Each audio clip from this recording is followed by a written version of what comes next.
Hallelujah. ಜೈ ಕ್ರಿಸ್ತ.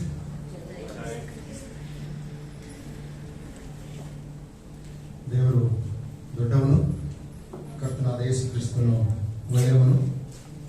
ತನ್ನ ಅನ್ಯೋನ್ಯತೆಯಲ್ಲಿ ನಮ್ಮನ್ನು ಸೇರಿಸಿದಾತನು ನಂಬಿಗಸ್ತ. ಈ ಒಂದು ಆರಾಧನಾ ಕೂಟವನ್ನು ನಾವೆಲ್ಲರೂ ಪ್ರಾರ್ಥನಾ ಪೂರ್ವಕವಾಗಿ ಪ್ರಾರಂಭ ಮಾಡುವುದು ಹೊರಗೋಣ. ನಮ್ಮ ಕಣ್ಣುಗಳನ್ನು ಮುಚ್ಚಿ ಶಿರಗಳನ್ನು ಭಾಗಿಸಿ ಪರಿಶುದ್ಧಾತ್ಮ ದೇವರಿಗೆ ನಾವು ಹೇಳೋಣ, ಕರ್ತನೆ, ಈ ದಿನದ ಆರಾಧನೆಯನ್ನು ನಿನ್ನ ನಿಯಂತ್ರಣದಲ್ಲಿ ಇರಿಸಿಕೋ. ಯೇಸು ಕ್ರಿಸ್ತನ ಅಧ್ಯಕ್ಷತೆಯಲ್ಲಿ ಈ ಆರಾಧನೆಯನ್ನು ತಂದೆಯಾದ ದೇವರಿಗೆ ನಾವು ಸಲ್ಲಿಸುವ ಹಾಗೆ ನಮ್ಮೆಲ್ಲರ ಪ್ರಾಣಾತ್ಮ ಶರೀರಗಳನ್ನು ನಿನ್ನ ನಿಯಂತ್ರಣದಲ್ಲಿ ಇರಿಸಿಕೋ. ಲೋಕದ ಯಾವುದೇ ಕತ್ತಲೆಗಳಾಗಲಿ ವಿಚಾರಗಳಾಗಲಿ ನಮ್ಮ ಬಳಿಯಲ್ಲಿ ಸುಳಿಯದ ಹಾಗೆ ಈ ಸ್ಥಳವನ್ನು ಪರಿಶುದ್ಧಾತ್ಮನಿಂದ ಆವರಿಸು ಎಂಬುದಾಗಿ ನಾವು ಪ್ರಾರ್ಥನೆ ಮಾಡೋಣ. ಅದೇ ಸಮಯದಲ್ಲಿ ಬರುವಂಥವರು ಸಕಾಲದಲ್ಲಿ ಬಂದು ಆರಾಧನೆಯಲ್ಲಿ ಭಾಗವಹಿಸುವವರಾಗುವಂತೆ ನಾವು ಕರ್ತನ ಸಮ್ಮುಖದಲ್ಲಿ ಪ್ರಾರ್ಥಿಸುವಂತವರಾಗೋಣ. Hallelujah, hallelujah, hallelujah. ಸ್ತೋತ್ರ, ಸ್ತೋತ್ರ, ಸ್ತೋತ್ರ. ಮಹಾಪರಿಶುದ್ಧನು, ಪ್ರೀತಿ ಸ್ವರೂಪನು, ಕೃಪೆಯಲ್ಲಿ ಐಶ್ವರ್ಯವುಳ್ಳವನು ಆಗಿರುವ ನಮ್ಮ ರಕ್ಷಕನಾದ ಯೇಸು ಕ್ರಿಸ್ತನಲ್ಲಿ ನಮ್ಮನ್ನು ಪ್ರೀತಿ ಮಾಡಿದ ಪರಲೋಕದ ತಂದೆಯಾದ ದೇವರೇ, ಈ ಸುಂದರವಾದ ಪುನರುತ್ಥಾನದ ದಿವಸ, ವಾರದ ಮೊದಲನೇ ದಿವಸ, ನಿನ್ನ ಪ್ರಿಯ ಮಕ್ಕಳು ಸೇವಕರಾಗಿರುವ ನಾವೆಲ್ಲರೂ ನಿನ್ನ ಪಾದ ಸನ್ನಿಧಾನದಲ್ಲಿ ಬಂದು ನಿನ್ನನ್ನು ಸ್ತುತಿಸುವಂತೆಯೂ ಕೊಂಡಾಡುವಂತೆಯೂ ಆರಾಧಿಸುವಂತೆಯೂ ಅನುಗ್ರಹ ಮಾಡಿದ ಈ ಅವಕಾಶಕ್ಕಾಗಿ ಸ್ತೋತ್ರ ಸಲ್ಲಿಸುತ್ತೇವೆ. ಕರ್ತನೆ, ರಾತ್ರಿಯೆಲ್ಲ ನಮ್ಮನ್ನು ನಿನ್ನ ಅಂಗೈಗಳಲ್ಲಿ ಚಿತ್ರಿಸಿಕೊಂಡು ನಿನ್ನ ಪಕ್ಕೆಯಲ್ಲಿ ಬಚ್ಚಿಟ್ಟುಕೊಂಡು ಒಳ್ಳೆಯ ವಿಶ್ರಾಂತಿಯನ್ನು ದಾರಿಪಾಲಿಸಿಕೊಟ್ಟು ಈಗಲೂ ನಾವು ಜೀವಲೋಕದಲ್ಲಿ ನಿನಗೆ ನಡೆದುಕೊಳ್ಳಬೇಕೆಂಬುದಾಗಿ, ಸತ್ಯದಿಂದಲೂ ಆತ್ಮದಿಂದಲೂ ಪರಿಶುದ್ಧನಾದಂತೆ ನಿನ್ನನ್ನು ಸ್ತುತಿಸಿ ಆರಾಧಿಸುವವರಾಗಬೇಕೆಂಬುದಾಗಿಯೂ, ನೀನು ನಮಗೆ ದಯಪಾಲಿಸುವಂತ ವಾಕ್ಯಗಳಿಂದ ನಮ್ಮನ್ನು ಸರಿಪಡಿಸಿಕೊಳ್ಳುವಂತೆಯೂ ಈ ದಿನವನ್ನು ಅನುಗ್ರಹ ಮಾಡಿ ನಿನ್ನ ಸನ್ನಿಧಾನದಲ್ಲಿ ನಮ್ಮನ್ನು ಬರಮಾಡಿದೆಯಲ್ಲ, ಅದಕ್ಕಾಗಿ ನಿನಗೆ ವಂದನೆ ಸಲ್ಲಿಸುತ್ತೇವೆ. ಕರ್ತನೆ, ಬಂದಂತ ಪ್ರತಿಯೊಬ್ಬೊಬ್ಬರನ್ನು ಕೂಡ ನಿನ್ನ ಕಾರ್ಯಗಳಲ್ಲಿ ಮಾರಿ ಮಾಡಿಕೊ ಸ್ವಾಮಿ.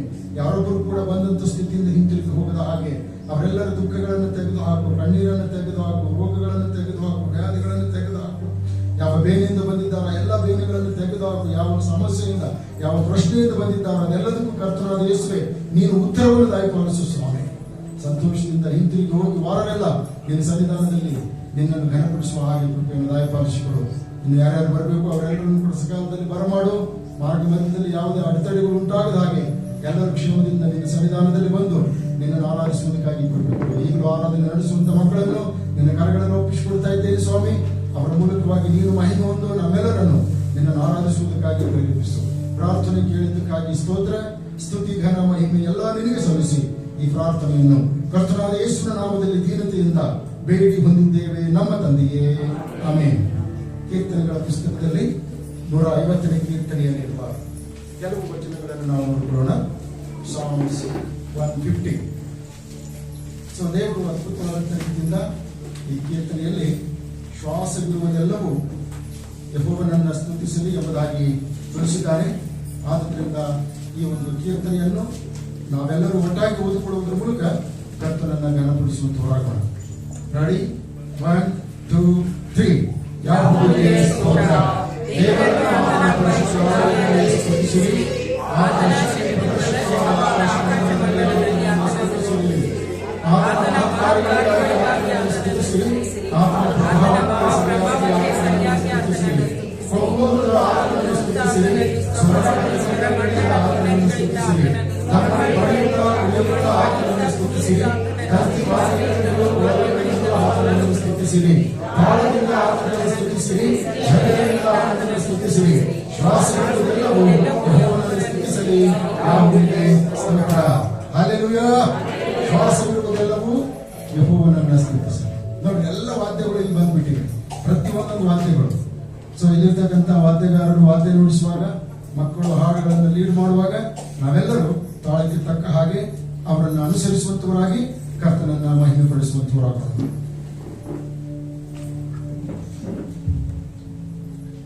ಬೇರೆ ಶ್ವಾಸವಿರುವುದೆಲ್ಲವೂ ಕರ್ತನನ್ನು ಸ್ತುತಿಸುವಂತದ್ದಾಗಿದೆ. ನಾವು ಈ ಒಂದು ಕ್ಷಣದಲ್ಲಿ ಇದ್ದೇವೆ ಅಂತ ಹೇಳುವುದಾದರೆ, ನಮ್ಮ ಶ್ವಾಸವು ಇನ್ನು ಓಡುತ್ತಿದೆ ಎಂದರೆ ಅದು ನಮ್ಮ ದೇವರ ಶುದ್ಧ ಕೃಪೆಯಿಂದ ಬೇರೆ. ನಾವೆಲ್ಲರೂ ನಮ್ಮ ಬಾಯಿಗಳನ್ನು ತೆರೆದು ಕರ್ತನಿಗೆ ಸ್ತೋತ್ರ ಮಾಡೋಣ. ಕರ್ತನೆ, ನಾವು ನಿನ್ನ ಸನ್ನಿಧಾನದಲ್ಲಿ ಬರುವಾಗ ಸ್ತುತಿ ಸ್ತೋತ್ರಗಳೊಂದಿಗೆ ನಿನ್ನಲ್ಲಿ ಬರುತ್ತೇವೆ ಎಂದು ಹೇಳುತ್ತಾ ನಿಮ್ಮ ಮನಸ್ಸಿನ ಅಂತರಾಳದಿಂದ ಕರ್ತನಿಗೆ ಸ್ತೋತ್ರ ಮಾಡಿ, ಆತನು ಕಳೆದ ವಾರ ನಿಮ್ಮನ್ನು ನಡೆಸಿಕೊಂಡು ಬಂದಂತ ರೀತಿಗಾಗಿ ಆತನಿಗೆ ಸ್ತೋತ್ರ ಮಾಡಿ, ಆತನು ಕೊಟ್ಟಂತ ಜೀವಕ್ಕಾಗಿ, ಆತನು ಕೊಟ್ಟಂತ ಆಹಾರಕ್ಕಾಗಿ, ಆತನು ಕೊಟ್ಟಂತ ಗಾಳಿಗಾಗಿ, ಆತನ ಸೃಷ್ಟಿಗಾಗಿ, ಸೂರ್ಯ ಚಂದ್ರ ನಕ್ಷತ್ರಗಳಿಗಾಗಿ ಆತನಿಗೆ ಸ್ತೋತ್ರ ಮಾಡಿ.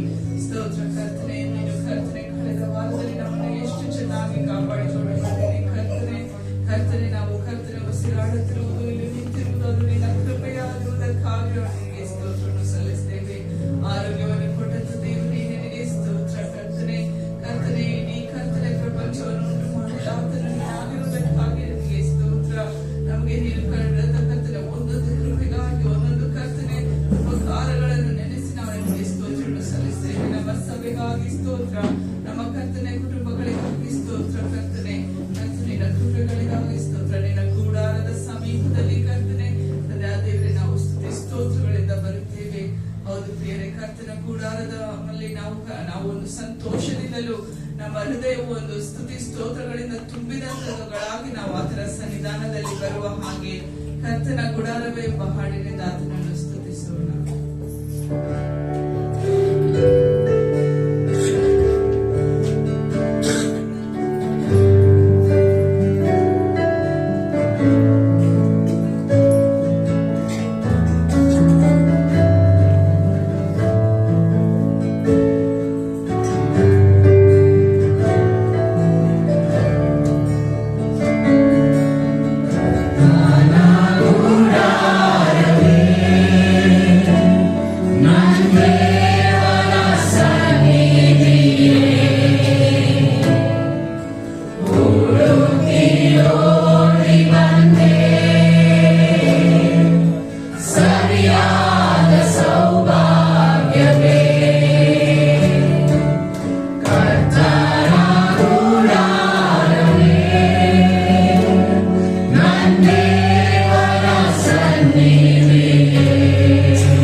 Yeah.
ಯಾಜಕನಾಗಿಯೂ ಆತನು ನಮ್ಮನ್ನು ಆರಿಸಿಕೊಂಡನು. ತನ್ನ ಮಗನ ರಕ್ತದಿಂದ ನಮ್ಮನ್ನು ಆತನು ಬಿಡಿಸಿದಂತ ದೇವನಾಗಿದ್ದಾನೆ. ಆತನು ನಮಗೆ ದಾರಿಯ ದೀಪವಾಗಿದ್ದು ನಾವು ಹೋಗಬೇಕಾದ ಮಾರ್ಗದಲ್ಲಿ ನಮಗೆ ಆತನು ಒಂದು ಡೈರೆಕ್ಷನ್ಸ್ ಅನ್ನು ಕೊಡ್ತಾ ಇದು ಒಳ್ಳೆಯ ಮಾರ್ಗ, ಇದು ಕೆಟ್ಟ ಮಾರ್ಗ ಎಂದು ಬೋಧಿಸುತ್ತಾ ಆತನು ನಮ್ಮನ್ನು ಎಲ್ಲಾ ಕೇಳಿನಿಂದಲೂ ಕಾಪಾಡಿಕೊಂಡು ಬರುವಂತ ದೇವನಾಗಿದ್ದಾನೆ. ಆತನು ಸದಾ ಕಾಲ ಒಳ್ಳೆಯವನು, ನಮ್ಮನ್ನು ಬಿಡದಂತ ದೇವನು ಆಗಿದ್ದಾನೆ. ಯೆಶಾಯನ ಪ್ರವಾದನ ಗ್ರಂಥದಲ್ಲಿ ನಾವು ನೋಡುತ್ತೇವೆ 43ನೇ ಅಧ್ಯಾಯದಲ್ಲಿ, ಈಗಲಾದರೂ ಯಾಕೋಬ ವಂಶವೇ, ಇಸ್ರಾಯೇಲ್ ಸಂತಾನವೇ, ನಿನ್ನನ್ನು ಸೃಷ್ಟಿಸಿ ರೂಪಿಸಿದವನಾದ ಯೆಹೋವನು ಹೀಗನ್ನುತ್ತಾನೆ, ಭಯಪಡಬೇಡ, ನಾನು ನಿನ್ನನ್ನು ವಿಮೋಚಿಸಿದನಲ್ಲ, ನಿನ್ನ ಹೆಸರಿಡಿದು ಕರೆದೆನಲ್ಲ, ನೀನು ನನ್ನವನೇ. ನೀನು ಜಲರಾಶಿಯನ್ನು ಹಾದು ಹೋಗುವಾಗ ನಾನು ನಿನ್ನ ಸಂಗಡ ಇರುವೆನು. ನದಿಗಳನ್ನು ದಾಟುವಾಗ ಅವು ನಿನ್ನನ್ನು ಮುಳುಗಿಸವು. ಉರಿಯಲ್ಲಿ ನಡೆಯುವಾಗ ನೀನು ಕದದಿರುವಿ, ಜ್ವಾಲೆಯು ನಿನ್ನನ್ನು ದಹಿಸದು. ಯೆಹೋವನೆಂಬ ನಾನು ನಿನ್ನ ದೇವರಾಗಿದ್ದೇನೆ ಅಷ್ಟೇ. ಹೌದು, ಯೆಹೋವನೆಂಬ ನಮ್ಮ ದೇವರು ನಮಗೆ ಜೊತೆಯಲ್ಲಿರಬೇಕಾದರೆ ಆತನು ನಮ್ಮನ್ನು ಬಿಟ್ಟು ಕೊಡದೆ ಕಾಪಾಡುವಂತ ದೇವನಾಗಿದ್ದಾನೆ. ಈ ಒಂದು ಸಮಯದಲ್ಲಿ ನಾವೆಲ್ಲರೂ ಕುಳಿತುಕೊಂಡು ನಮ್ಮ ಜೊತೆಯಲ್ಲೇ ಇರುವಂತ ದೇವನನ್ನು, ನನ್ನ ಬಿಟ್ಟು ಕೊಡದಾತನೇ, ನನ್ನ ನಡೆಸುವಾತನೇ ಎಂಬ ಹಾಡಿನಿಂದ ಆತನನ್ನು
ದೂರವಾಗಿರಬಾರದೆಂದು ಆತನು ತನ್ನ ಪವಿತ್ರ ಆತ್ಮನನ್ನು ನಮ್ಮ ಮಧ್ಯದಲ್ಲಿ ಕಳಿಸಿಕೊಟ್ಟಂತ ದೇವನು ಈ ಭೂಲೋಕದಲ್ಲೇ ನಮ್ಮನ್ನು ಬಿಡದೆ ನಮಗೆ ಆಶ್ವಾಸನೆ ಕೊಟ್ಟಿದ್ದಾನೆ. ಪ್ರಿಯರೇ, ಮತ್ತೊಂದು ಆವರ್ತಿ ನಾನು ಬರುತ್ತೇನೆ, ನನ್ನ ರಾಜ್ಯದಲ್ಲಿ ನಿಮ್ಮನ್ನು ಸೇರಿಸುತ್ತೇನೆ ಎಂದು ಕರ್ತನು ನಮಗೆ ಭರವಸೆಯನ್ನು ಕೊಟ್ಟಿದ್ದಾನೆ. ಆತನನ್ನು ಸ್ತುತಿಸುತ್ತಾ ನಾವು ಪ್ರಕಟಣೆಯಲ್ಲಿ ನೋಡುತ್ತೇವೆ, ಕರ್ತನಾದ ದೇವರಾದ ಕರ್ತನೆ, ಸರ್ವಶಕ್ತನೇ, ನಿನ್ನ ಕೃತ್ಯಗಳು ಮಹತ್ಕಾದವುಗಳು, ಆಶ್ಚರ್ಯಕರವಾದವುಗಳು ಆಗಿವೆ. ಸರ್ವ ಜನಾಂಗಗಳ ಅರಸನೇ, ನಿನ್ನ ಮಾರ್ಗಗಳು ನ್ಯಾಯವೂ ಸತ್ಯವೂ ಆಗಿವೆ. ಕರ್ತನೆ, ನಿನ್ನ ನಾಮಕ್ಕೆ ಭಯಪಡದವರು, ಅದನ್ನು ಘನವಾದದೆಂದು ಒಪ್ಪಿಕೊಳ್ಳದವರು ಯಾರಾದರೂ ಇದ್ದಾರೋ? ನೀನೊಬ್ಬನೇ ಪರಿಶುದ್ಧನು. ನಿನ್ನ ನೀತಿಯುಳ್ಳ ಕೃತ್ಯಗಳು ಪ್ರಕಾಶಕ್ಕೆ ಬಂದದರಿಂದ ಎಲ್ಲಾ ಜನಾಂಗಗಳು ಬಂದು ನಿನ್ನ ಸನ್ನಿಧಿಯಲ್ಲಿ ನಮಸ್ಕಾರ ಮಾಡುವರು. ಹೌದು ಪ್ರಿಯರೇ, ಒಂದು ದಿನ ಬರುತ್ತದೆ, ಎಲ್ಲರೂ ಯೆಹೋವನ ನಾಮಕ್ಕೆ ಅಡ್ಡಬಿದ್ದು ಸ್ತೋತ್ರವನ್ನು ಸಲ್ಲಿಸುವವರಾಗಿರುತ್ತಾರೆ. ಪ್ರಿಯರೇ, ಅಂತ ನಾಮವನ್ನು ಕರ್ತನು ಈಗಲೇ ನಮಗೆ ಕೊಟ್ಟಿದ್ದಾನೆ. ಆತನನ್ನು ಅರಿತುಕೊಳ್ಳಲು, ಆತನು ಎಂಥ ದೇವರಾಗಿದ್ದಾನೆ ಎಂದು ತಿಳಿದುಕೊಳ್ಳುವ ಭಾಗ್ಯವನ್ನು ಆತನು ನಮಗೆ ಕೊಟ್ಟಿದ್ದರಿಂದ ಆತನನ್ನು ಸ್ತುತಿಸುವುದು ಅದು ಯುಕ್ತವಾಗಿದೆ. ಏಕೆಂದರೆ ನಮ್ಮ ದೇವರು ಸದಾ ಕಾಲವು ನಮ್ಮೊಟ್ಟಿಗಿರುವಂತ ದೇವನು. ನಾವು ಸತ್ತ ಮೇಲೂ ಆತನ ಜೊತೆಯಲ್ಲಿರುತ್ತೇವೆ. ಪ್ರಿಯರೇ, ಆತನಿಂದ ನಮಗೆ ದೂರ ಹೋಗಲು ಆತನು ಬಿಡುವುದಿಲ್ಲ. ಆತನು ಕಾಯುವಂತ ದೇವನಾಗಿದ್ದಾನೆ. ಅಂತ ದೇವರನ್ನು, ಆತನ ನಾಮಗಳನ್ನು ಘನಪಡಿಸುತ್ತಾ ನಾವು ಯೆಹೋವ ಶಾಲೋಮ್, ಯೆಹೋವ ಶಮ್ಮ ಎಂದು ಆತನನ್ನು ಆರಾಧಿಸುವ ಹಾಗೆ ಯೆಹೋವ ದೇವರಿಗೆ ಎಂಬ ಹಾಡಿನಿಂದ ಆತನನ್ನು ಸ್ತುತಿಸೋಣ.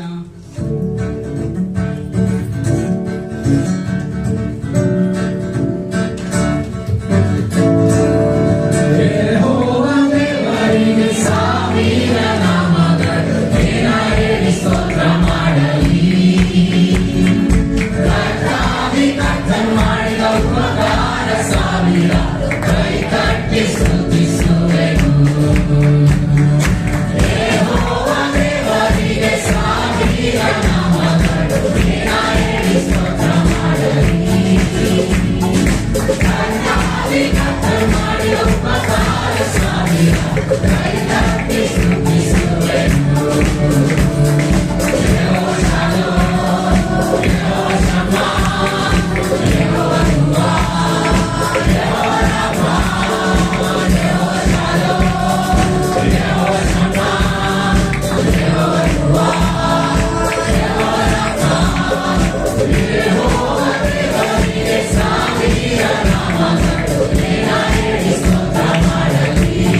ಆರಾಧಿಸುವಂತ ನಾಮವಾಗಿದೆ. ಆ ನಾಮಕ್ಕೆ ಘನವಾದ ಯೋಗ್ಯವನ್ನು ಸಲ್ಲಿಸುವಂತದ್ದು ಅದು ನಮ್ಮ ಕರ್ತವ್ಯವಾಗಿದೆ. ಪ್ರಿಯರೇ, ಆತನು ನಮ್ಮನ್ನು ಯೇಸುವಿನ ಹೆಸರಿನಲ್ಲಿ ರಕ್ಷಿಸಿದ್ದಾನೆ. ಯೇಸುವಿನ ಹೆಸರಿನಲ್ಲಿ ನಮಗೆ ಬಿಡುಗಡೆ ಉಂಟಾಗಿದೆ. ಆತನು ತನ್ನ ಪ್ರಾಣವನ್ನು ನೀಡಿ ಆತನು ನಮಗೋಸ್ಕರ ಆತನು ಸತತ ದೇವನಾಗಿದ್ದಾನೆ. ನಾವು ನೋಡುವಾಗ ಮಗನ ವಿಧೇಯತೆಯಿಂದಲೇ ಆತನಿಗೆ ಅತಿ ದೊಡ್ಡ ನಾಮವು ಆತನಿಗೆ ದೊರಕಲ್ಪಟ್ಟಿದೆ ಎಂದು ನಾವು ನೋಡುತ್ತೇವೆ. ಆತನ ನಾಮಕ್ಕೆ ಯೋಗ್ಯವಾದ ಆರಾಧನೆ ಮಾಡುವ ಹಾಗೆ ನಮ್ಮ ಹೃದಯಗಳಲ್ಲಿ ಆತನನ್ನು ಸ್ತುತಿಸುತ್ತಾ ಆತನಿಗೆ ಸಲ್ಲತಕ್ಕ ಗೌರವವನ್ನು ಸಲ್ಲಿಸುತ್ತಾ ನೀನೇ ಯೇಸಯ್ಯ ಸ್ತುತಿಗೆ ಯೋಗ್ಯನು ಎಂದು ಹಾಡುತ್ತಾ ಯೇಸುವಿನ ನಾಮವನ್ನು ನಾವು ಕೊಂಡಾಡೋಣ.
ಮಾಡಿಸುವ ಹಾಗೆ ನಾವೆಲ್ಲರೂ ಒಂದು ಸಮಯದಲ್ಲಿ ಎದ್ದು ನಿಂತು ಆತನು ಕೊಟ್ಟಿದ್ದ ಶ್ವಾಸದಿಂದ ಆತನನ್ನು ಸ್ತುತಿಸೋಣ ಪ್ರಿಯರೇ. ಹೌದು, ಆತನು ನಮ್ಮ ಮಧ್ಯದಲ್ಲಿ ಇದ್ದಾನೆ.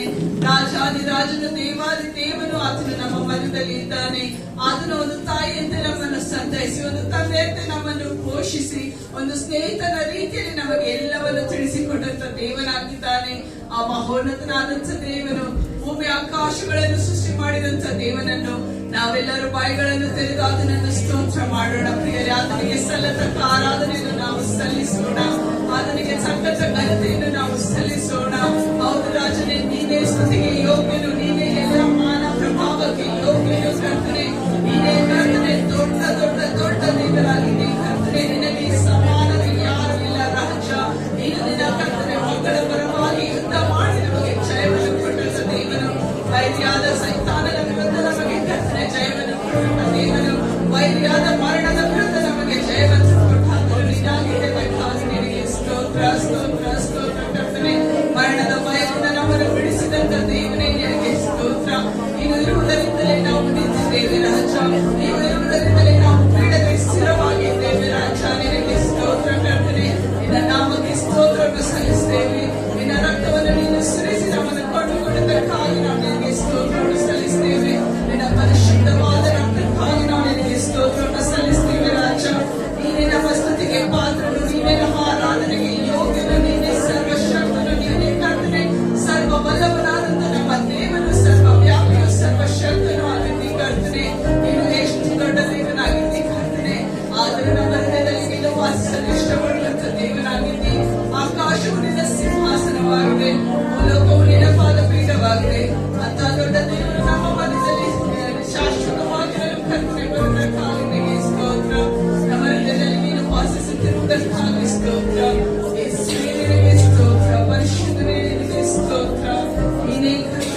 Aradhiswe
ಸರ್ವಾಧಿಕಾರವು ಯೆಹೋವನದೇ ಎಂದು ಕರ್ತನೆ ನಾವು ಕೂಗಿ ಹೇಳುತ್ತೇವೆ ರಾಜ. ಏಕೆಂದರೆ ನೀನೊಬ್ಬನೇ ಸರ್ವಶಕ್ತನು, ನೀನೊಬ್ಬನೇ ಸರ್ವ ವ್ಯಾಪಿಯಾದಂತಹ ದೇವನಾಗಿದ್ದೆ ಕರ್ತನೆ. ದೇವರೇ, ನಿನ್ನ ರೀತಿಯಲ್ಲಿ ಕರ್ತನೆ ಯಾರೊಬ್ಬರು ಇಲ್ಲ ಕರ್ತನೆ. ನೀನು ಅಷ್ಟು ದೊಡ್ಡ ದೇವನಾಗಿದ್ದೆ ಕರ್ತನೆ. ನಮ್ಮನ್ನು ನಿನ್ನ ಹೆಸರಿನ ಮೇರೆಗೆ ಕರೆದಕ್ಕಾಗಿ ನಿನಗೆ ಸ್ತೋತ್ರ. ಈ ಒಂದು ಕರ್ತನೆ ಸಭೆಯಲ್ಲಿ ನಮ್ಮನ್ನು ಸೇರಿಸಿದಕ್ಕಾಗಿ ನಿನಗೆ ಸ್ತೋತ್ರ. ಸಭೆಯಾಗಿ ನಮ್ಮನ್ನು ನೀನು ಆಶೀರ್ವದಿಸಿ ಕರ್ತನೆ ನಿನ್ನನ್ನು ಆರಾಧಿಸುವುದಕ್ಕೋಸ್ಕರ ಇಲ್ಲಿ ನಿಲ್ಲಿಸಿದಕ್ಕಾಗಿ ನಿನಗೆ ಸ್ತೋತ್ರವನ್ನು ಸಲ್ಲಿಸುತ್ತೇವೆ ರಾಜ. ನಮ್ಮ ಸ್ತುತಿ ಸ್ತೋತ್ರಗಳನ್ನು ಆರಾಧನೆಯನ್ನು ಕರ್ತನೆ ಸ್ವೀಕರಿಸಿ ಮುಂಬರುವ ಎಲ್ಲಾ ಕಾರ್ಯಗಳಲ್ಲೂ ಕರ್ತನೆ ನೀನೇ ಘನತೆ ಹೊಂದಬೇಕೆಂದು ಬೇಡಿಕೊಳ್ಳುತ್ತೇವೆ ರಾಜ. ವಾಕ್ಯದ ಭಾಗದಲ್ಲಿ ಕರ್ತನೆ ನಮ್ಮನ್ನು ತಿದ್ದಿ ನೀನು ಕರ್ತನೆ ನೀನು ಸರಿ ಮಾಡಿ ನಿನ್ನ ವಾಕ್ಯದಲ್ಲಿ ನಮ್ಮನ್ನು ನಡೆಸಿ ನಮ್ಮ ಜೀವಿತದಿಂದ ನೀನು ಘನತೆಯನ್ನು ಹೊಂದಿಕೊಳ್ಳಬೇಕೆಂದು ಬೇಡಿಕೊಳ್ಳುತ್ತೇವೆ ಕರ್ತನೆ. ಕಾಣಿಕೆಯಿಂದಲೂ ಸಂಡೇ ಸ್ಕೂಲಿಂದಲೂ ಕರ್ತನೆ ನಾವು ಮಾಡುವಂತಹ ಪ್ರತಿಯೊಂದೊಂದು ಕಾರ್ಯದಿಂದಲೂ ಕರ್ತನೆ ನಿನ್ನ ನಾಮವು ಘನ ಹೊಂದುವಂತೆ ಕರ್ತನೆ ನೀನು ನಮ್ಮ ಮಧ್ಯದಲ್ಲಿ ಬಂದು ವಾಸಿಸಬೇಕೆಂದು ನಮ್ಮ ಪ್ರಾರ್ಥನೆಯನ್ನು ಯೇಸು ಕ್ರಿಸ್ತನ ಹೆಸರಿನಲ್ಲಿ ಬೇಡಿಕೊಳ್ಳುತ್ತೇವೆ ತಂದೆಯೇ.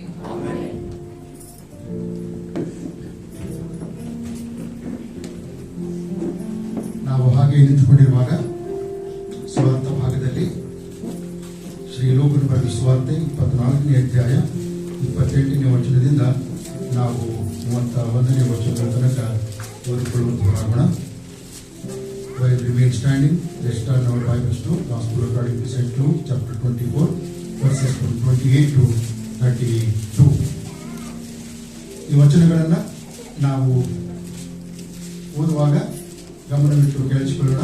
ನಮ್ಮ ಮಧ್ಯದಲ್ಲಿರುವಂತಹ ಕಮಲ ಟೀಚರ್ ಅವರು ಈ ವಚನಗಳನ್ನು ಓದಬೇಕಾಗಿ ಪ್ರೀತಿಯನ್ನು ಕೇಳಿಕೊಳ್ತೇನೆ. Gospel according to St. Luke, chapter 24, verses 28 to 32. ಅವರು ಹೋಗುತ್ತಿರುವ ಹಳ್ಳಿಯ ಸಮೀಪಕ್ಕೆ ಬಂದಾಗ ಆತನು ಇನ್ನೂ ಮುಂದಕ್ಕೆ ಹೋಗುವವನಂತೆ ಕಾಣಿಸಿದನು. ಆದರೆ ಅವರು ನಮ್ಮ ಸಂಗಡ ಇರು, ಸಂಜೆಯಾಯಿತು, ಹೊತ್ತು ಇಳಿಯುತ್ತಾ ಬಂತು ಎಂದು ಆತನಿಗೆ ಹೇಳಿ ಬಲವಂತ ಮಾಡಲು ಆತನು ಅವರ ಕೂಡ ಇರುವುದಕ್ಕೆ ಊರೊಳಗೆ ಹೋದನು. ಆತನು ಅವರ ಸಂಗಡ ಊಟಕ್ಕೆ ಕೂತುಕೊಂಡಾಗ ರೊಟ್ಟಿಯನ್ನು ತೆಗೆದುಕೊಂಡು ದೇವರ ಸ್ತೋತ್ರ ಮಾಡಿ ಮುರಿದು ಅವರಿಗೆ ಕೊಡುತ್ತಿರಲಾಗಿ ಅವರ ಕಣ್ಣುಗಳು ತೆರೆದವು. ಅವರು ಆತನ ಗುರುತನ್ನು ಹಿಡಿದರು. ಆತನು ಅವರ ಕಣ್ಣಿಗೆ ಮಾಯವಾದನು. ಆಗ ಅವರು ಒಬ್ಬರಿಗೊಬ್ಬರು, ಆತನು ದಾರಿಯಲ್ಲಿ ನಮ್ಮ ಸಂಗಡ ಮಾತನಾಡಿದಾಗಲೂ ಗ್ರಂಥಗಳ ಅರ್ಥವನ್ನು ನಮಗೆ ಬಿಚ್ಚಿ ಹೇಳಿದಾಗಲೂ ನಮ್ಮ ಹೃದಯವು ನಮ್ಮಲ್ಲಿ ಕುದಿಯುತ್ತಲ್ಲವೇ ಎಂದು ಹೇಳಿಕೊಂಡು ಅದೇ ಗಳಿಗೆಯಲ್ಲಿ ಎದ್ದು ಯೆರೂಸಲೇಮಿಗೆ ಹಿಂತಿರುಗಿ ಹೋದರು. ಅಲ್ಲಿ 11 ಮಂದಿ ಶಿಷ್ಯರು ಅವರ ಸಂಗಡ ಇದ್ದವರು ಒಟ್ಟಾಗಿ ಕೂಡಿಕೊಂಡಿದ್ದು, ಸ್ವಾಮಿ ಎದ್ದದ್ದು ನಿಜ, ಆತನು ಸೀಮೋನನಿಗೆ ಕಾಣಿಸಿಕೊಂಡನು ಎಂದು ಹೇಳುತ್ತಿದ್ದರು. ದೇವರಿಗೆ ಸ್ತೋತ್ರವಾಗಲಿ. ಆಗ ಅವರು ಒಬ್ಬರಿಗೊಬ್ಬರು, ಆತನ ದಾರಿಯಲ್ಲಿ ನಮ್ಮ ಸಂಗಡ ಮಾತಾಡಿದಾಗಲೂ ಗ್ರಂಥಗಳ ಅರ್ಥವನ್ನು ನಮಗೆ ಬಿಚ್ಚಿ ಹೇಳಿದಾಗಲೂ ನಮ್ಮ ಹೃದಯವು ನಮ್ಮಲ್ಲಿ ಕುದಿಯುತ್ತಲ್ಲವೇ. ಎಂತ ಅದ್ಭುತವಾದಂತಹ ಒಂದು ವಾಕ್ಯ. ಕರ್ತನು ನಮ್ಮ ಜೊತೆಗೆ ಮಾತಾಡುವಾಗ ನಮ್ಮ ಹೃದಯ ನಮ್ಮೊಳಗೆ ಏನಾಗಬೇಕು? ಕುದಿಯಬೇಕು. ಹೊಸ ಒಡಂಬಡಿಕೆ ಓದುವಾಗ ದಯಮಾಡಿ ಎಲ್ಲರೂ ಎದ್ದು ನಿಂತ್ಕೊಳ್ಬೇಕು. ಸೊ ಇದನ್ನ ಒತ್ತಿ ಹೇಳುವಂತ ಅವಶ್ಯಕತೆ ಇಲ್ಲ. While we are reading the gospel, so all the congregation should stand. Next time ದಯಮಾಡಿ ಎಲ್ಲರೂ ಎದ್ದು ನಿಂತುಕೊಳ್ಬೇಕಾಗಿ ಪ್ರೀತಿಯನ್ನು ಕೇಳ್ಕೊಳ್ತೇನೆ. ಯಾರು ಇದನ್ನು ಹೇಳಬೇಕಾಗಿಲ್ಲ. ಸೊ ಬೆಳಗ್ಗೆ ಪೋರ್ಷನ್ ಓದುವಾಗ ನೀವು ಕೂತ್ಕೊಳ್ರಿ, ನಿಂತ್ಕೊಳ್ರಿ, ನೋ ಪ್ರಾಬ್ಲಮ್. ಆದ್ರೆ ಗಾಸ್ಪಲ್ ಓದುವಾಗ ಮಾತ್ರ ಎಲ್ಲರೂ ಎದ್ದು ನಿಂತ್ಕೊಳ್ಬೇಕು. ನನ್ನ ಜೊತೆಗೆ ಸಮ್ಮತಿಸ್ತೀರಾ? ಆಮೆನ್. ಹಲ್ಲೆಲೂಯಾ. ದಯಮಾಡಿ ಕುಳಿತುಕೊಳ್ಳ್ರಿ. ಈಗ ಸಂಡೇ ಸ್ಕೂಲ್ ಮಕ್ಕಳು ಹೋಗಬೇಕು. PUC ಯಾರಾದ್ರೂ ಇದ್ರೆ, PUC ಪಾಸ್ ಆದಂತ ಮಕ್ಕಳಿದ್ರೆ ದಯಮಾಡಿ ನಿಂತ್ಕೊಳ್ರಿ. ನಾವು ಪ್ರೇಯರ್ ಮಾಡಿ ಕಳಿಸ್ತೀವಿ ನಿಮ್ಗೆ. PUC ಪಾಸ್ ಆದಂತವ್ರು ಚಂದನ್ ಮತ್ತು Lisha, you be here. After prayer you can go. Okay.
So ಈ ವಾರದಲ್ಲಿ ತಮ್ಮ ಜನ್ಮದಿನಗಳನ್ನು ಮತ್ತು ವಿವಾಹ ವಾರ್ಷಿಕೋತ್ಸವದ ದಿನಗಳನ್ನು ಆಚರಿಸಿಕೊಳ್ತಕ್ಕಂಥವರು ದಯಮಾಡಿ ಎದ್ದು ನಿಂತುಕೊಳ್ಳಬೇಕಾಗಿ ಪ್ರೀತಿಯನ್ನು ಕೇಳಿಕೊಳ್ತೇನೆ. ಸಂಪತ್ ಅವರು, ಪಾಸ್ಟರ್ ಸಂಪತ್ ಅವರು ಮುಂದೆ ಬರಬೇಕು.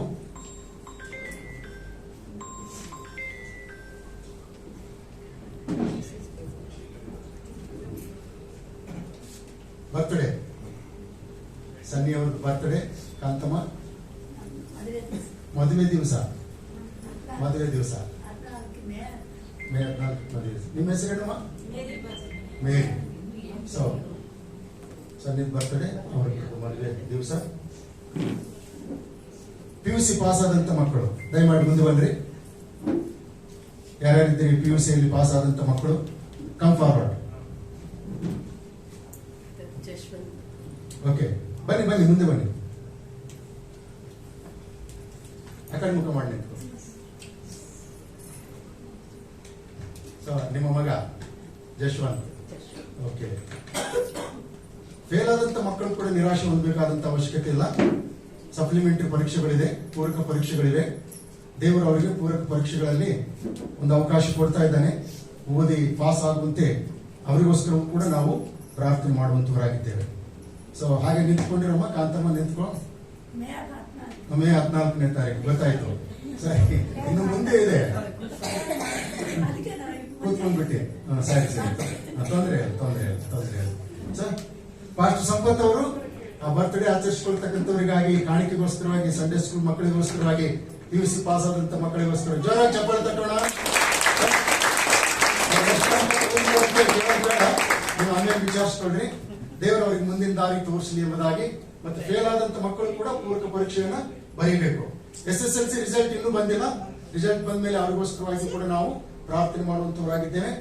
ರೆವರೆಂಡ್ ಡಾಕ್ಟರ್ ಜಾಕ್ ಫ್ರಾನ್ಸಿಸ್ ಅವರನ್ನ ಈ ಸಮಯದಲ್ಲಿ ನಾವು ನೆನಪು ಮಾಡಿಕೊಳ್ಳೋಣ. ಅವರು ಅನಾರೋಗ್ಯದಲ್ಲಿದ್ದಾರೆ. ದೇವರು ಅವರನ್ನು ಮುಟ್ಟಿ ಅವರನ್ನು ಕೂಡ ಸ್ವಸ್ಥಪಡಿಸಲಿ ಎಂಬುದಾಗಿ ಪಾಸ್ಟರ್ ಸಂಪತ್ ಅವರು ಪ್ರಾರ್ಥನೆ ಮಾಡ್ತಾರೆ. ಸ್ತೋತ್ರ ತಂದೆ, ಅತಿಶಯನ ಅದ್ಭುತನ ಆಲೋಚನಾಕರ್ತನು ಪರಲೋಕದಲ್ಲಿ ತಂದೆ, ಮುಂಜಾನೆ ಸ್ತೋತ್ರಪ್ಪ. ದಿನ ರಾಜ, ನಮ್ಮನ್ನು ನಿನ್ನ ಸನ್ನಿಧಿಗೆ ಕರೆತಂದಕ್ಕಾಗಿ ಸ್ತೋತ್ರ ತಂದೆ.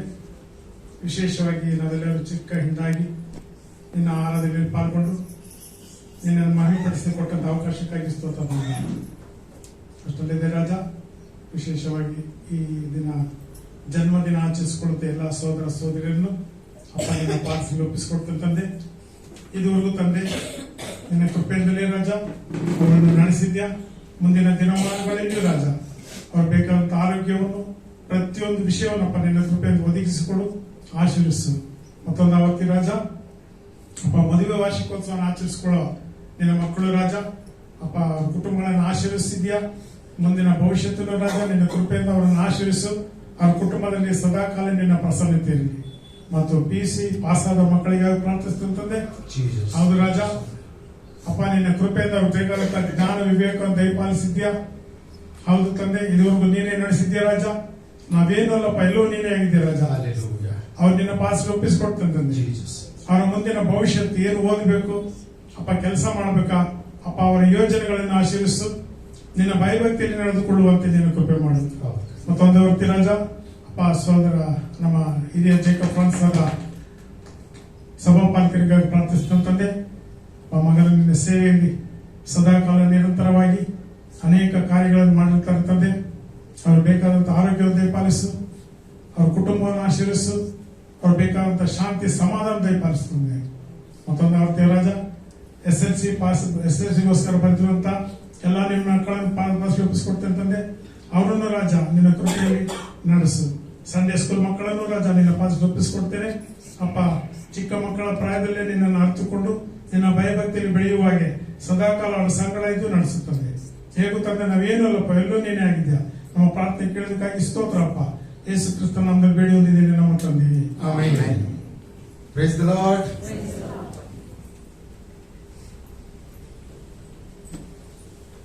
ಈ ಸಮಯದಲ್ಲಿ ನಮ್ಮ ಸಹೋದರ ಟೈಟಸ್ ಅವರು ಮುಂದೆ ಬಂದು ವಾರದ ವರದಿಗಳನ್ನು ಓದುವಂತವರಾಗಿದ್ದಾರೆ.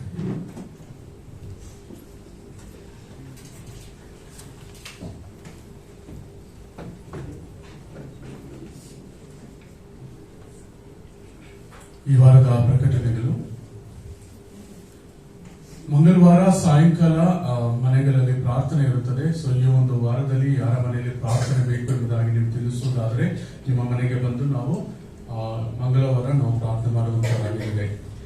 ಈಗಾಗಲೇ ತಿಳಿಸಿದ ಹಾಗೆ ಪ್ರತಿ ಬುಧವಾರ ಅಂದ್ರೆ ಈ ವಾರದಿಂದ ಸ್ಟಾರ್ಟ್ ಆಗಿ 17th, ಸೊ ಈ ಬುಧವಾರದಿಂದ ಹಿಡಿದು ಈ ವರ್ಷದ ಕೊನೆಯವರೆಗೂ ನಮ್ಮ ಸಭೆಯಲ್ಲಿ 6:30 7:30ವರೆಗೂ ನಾವು ಪ್ರಾರ್ಥನೆಯನ್ನ ಮಾಡುವಂತರಾಗಿದ್ದೇವೆ.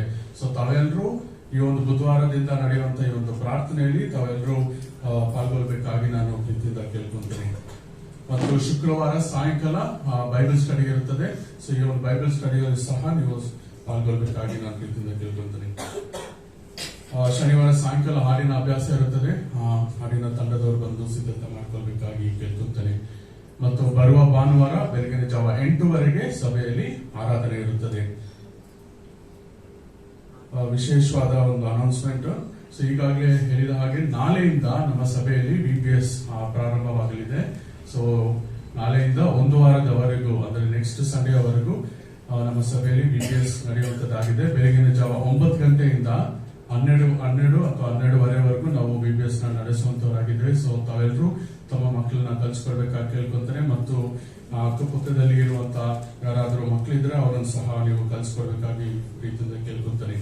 ಮತ್ತು ಬರುವ ಭಾನುವಾರ ವಿಶೇಷವಾದ ಒಂದು VBS ಆಫರಿಂಗ್ ಅನ್ನ ನಾವು ತೆಗೆದುಕೊಳ್ಳುವಂತವರಾಗಿದ್ದೇವೆ. ಸೊ ಈ ಒಂದು VBS ಕಾಣಿಕೆ ಅಂದ್ರೆ ಬರುವ ಭಾನುವಾರ ಈ ಒಂದು VBS ಕಾಣಿಕೆಯನ್ನು ಸಹ ನಾವು ತೆಗೆಯುವಂತರಾಗಿದ್ದೇವೆ. ಮತ್ತು ಇನ್ನೊಂದು ಪ್ರಕಟಣೆ, ಜಾನ್ ಹಾಗೂ ರೆಬೆಕಾ ಅವರ ಮಗುವಿನ ಒಂದು ಚೈಲ್ಡ್ ಎಡ್ಯುಕೇಶನ್ ಸಹ ನೆಕ್ಸ್ಟ್ ಸಂಡೇ ಇರುತ್ತದೆ. ಸೊ ಅವರು ಲಂಚ್ ಅನ್ನು ಸಹ ಏರ್ಪಡಿಸಿದ್ದಾರೆ. ಸೊ ತಾವೆಲ್ಲರೂ ಇದರಲ್ಲಿ ಪಾಲ್ಗೊಂಡು ನೆಕ್ಸ್ಟ್ ವೀಕ್ ನಡೆಯುವಂತ ಎಲ್ಲಾ ಕಾರ್ಯಕ್ರಮಗಳಲ್ಲಿ ತಾವು ಇರಬೇಕಾಗಿ ನಾನು ಪ್ರೀತಿಯಿಂದ ಕೇಳ್ಕೊಂತೀನಿ. Thank you. ಸೊ VBSಗೋಸ್ಕರವಾಗಿ ನೀವೆಲ್ಲ ನಿಮ್ಮ ಮಕ್ಕಳನ್ನ ಕಳಿಸಿಕೊಡ್ಬೇಕಾಗಿ ಪ್ರೀತಿಯಿಂದ ಕೇಳ್ಕೊಳ್ತೇವೆ. ಅಷ್ಟು ಮಾತ್ರವಲ್ಲ, ನಿಮ್ಗೆ ಗೊತ್ತಿರುವಂತಹ ಮಕ್ಕಳನ್ನು ಕೂಡ ಈ VBS ದಿವಸಗಳಲ್ಲಿ ಕರ್ತನ ಸಮ್ಮುಖದಲ್ಲಿ ನಡೆಸಬೇಕೆಂಬುದಾಗಿ ಕೂಡ ಪ್ರೀತಿಯಿಂದ ಕೇಳ್ಕೊಳ್ತೇವೆ. ಈಗ ಅದ್ಭುತವಾದಂತಹ ಒಂದು ಸಮಯ, ವಾಕ್ಯ ಕೇಳಿಸಿಕೊಳ್ತಕ್ಕಂಥ ಸಮಯ. ನಮ್ಮ ಮಧ್ಯದಲ್ಲಿ ರೆವರೆಂಡ್ ಸೈಮನ್ ಜ್ಯೋತಿ ಅಯ್ಯನವರಿದ್ದಾರೆ. ಅವರು ನಮ್ಮನ್ನ ದೇವರ ವಾಕ್ಯದಲ್ಲಿ ನಡೆಸುವಂತವರಾಗಿದ್ದಾರೆ. ನಾವು I request reverend Simon Jyothi to come forward and deliver the word of the lord.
Praise the Lord. Praise the Lord. This morning I talked to Pastor Anita. She is traveling back. So ನಾನು ಮುಂಜಾನೆ pastor Anita ಅವ್ರ ಜೊತೆ ಮಾತಾಡಿದ್ದೇನೆ. ಅವರು ಹಿಂದಕ್ಕೆ ಪ್ರಯಾಣ ಮಾಡ್ತಾ ಇದ್ದಾರೆ. So I want to make sure that she is coming back with my wife. So I called 5:45, making them sure that they are catching the train. So ಮುಂಜಾನೆ 5:45 ನಾನು ಫೋನ್ ಮಾಡಿದ್ದೆ. ಅವರು ಟ್ರೈನ್ ಹಿಡಿದುಕೊಂಡು ಬರ್ತಾ ಇದ್ದಾರೆ. ಅವ್ರು ನನ್ನ ಮಿಸ್ಸಸ್ ಅನ್ನು ಕರ್ಕೊಂಡು ಬರ್ತಾರೆ ಎಂಬುದಾಗಿ ನಂಬುತ್ತೇನೆ. So if you think that pastor going for a mission trip like this, you may not understand how much experience that she will bring back to the church. So ಈ ರೀತಿಯಿಂದ ಸೇವಕರು ಒಂದು ವೇಳೆ ಈ ಸೇವಾ ಪ್ರಯಾಣದಲ್ಲಿ ಹೋಗುವುದಾದ್ರೆ ಅವರು ಹಿಂದಕ್ಕೆ ಬರುವಾಗ ಎಷ್ಟೊಂದು ಅನುಭವಗಳನ್ನು ಸಭೆಗೆ ತೆಗೆದುಕೊಂಡು ಬರ್ತಾರೆ ಎಂಬುದಾಗಿ.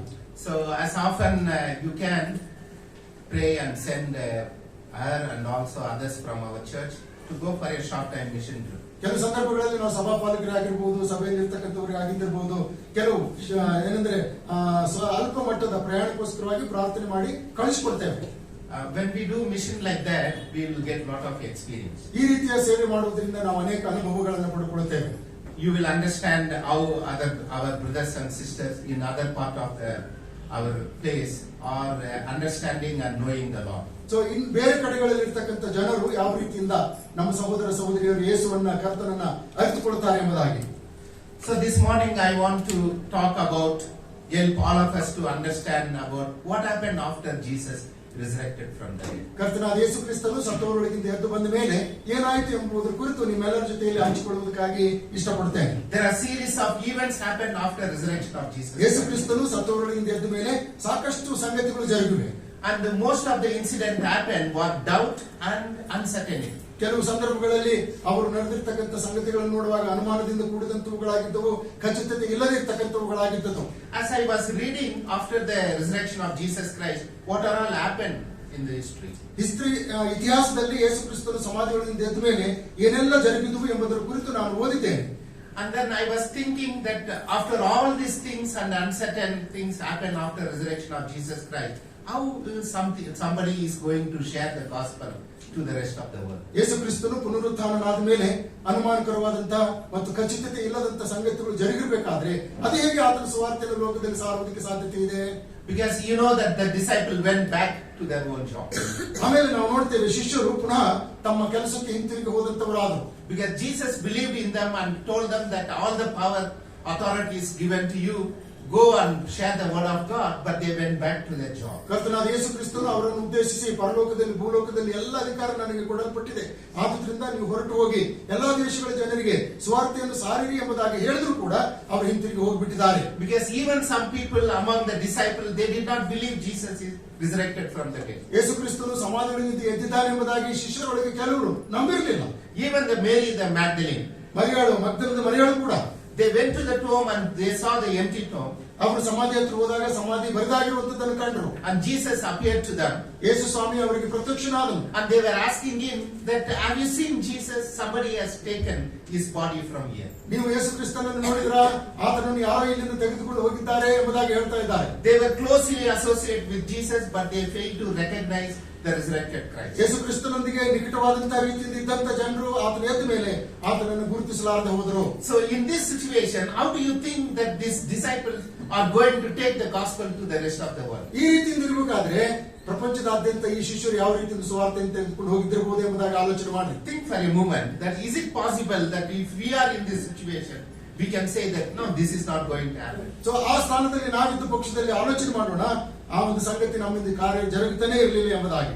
So even the Mary the Magdalene, they were closely associated with Jesus. They can easily recognize him, but they failed to recognize. ಮಗ್ದಲದ ಮರಿಯಾಳು ಯೇಸು ಕ್ರಿಸ್ತನೊಂದಿಗೆ ನಿಕಟವಾದಂತ ಸಂಬಂಧವನ್ನು ಹೊಂದಿದಂತವಳಾಗಿದ್ದಳು, ಆದ್ರೂ ಕೂಡ ಪುನರುತ್ಥಾನನಾದ ಮೇಲೆ ಆತನನ್ನು ಗುರುತಿಸಲಾರದೆ ಹೋದಂತವಳಾದಳು. They did not believe in Jesus Christ and that he can come out of his death from life. So ಸತ್ತವರೊಳಗಿಂದ ಯೇಸು ಕ್ರಿಸ್ತನು ಜೀವಿತನಾಗಿ ಎದ್ದು ಬರ್ತಾನೆ ಎಂಬುದಾಗಿ ಅವರು ನಂಬಿರಲಿಲ್ಲ. They did not believe in him, but God believed in them. ಅವರು ನಂಬಿರಲಿಲ್ಲ, ಆದ್ರೆ ದೇವರು ಅವರನ್ನು ನಂಬಿದನು. They did not believe in Jesus Christ, but Jesus believed in all the disciples. ಯೇಸು ಕ್ರಿಸ್ತನನ್ನು ಅವರು ನಂಬಿರಲಿಲ್ಲ, ಆದ್ರೆ ಯೇಸು ಕ್ರಿಸ್ತನು ಎಲ್ಲಾ ಶಿಷ್ಯರಲ್ಲಿ ನಂಬಿಕೆ ಇಟ್ಟಿದ್ದರು. Hallelujah.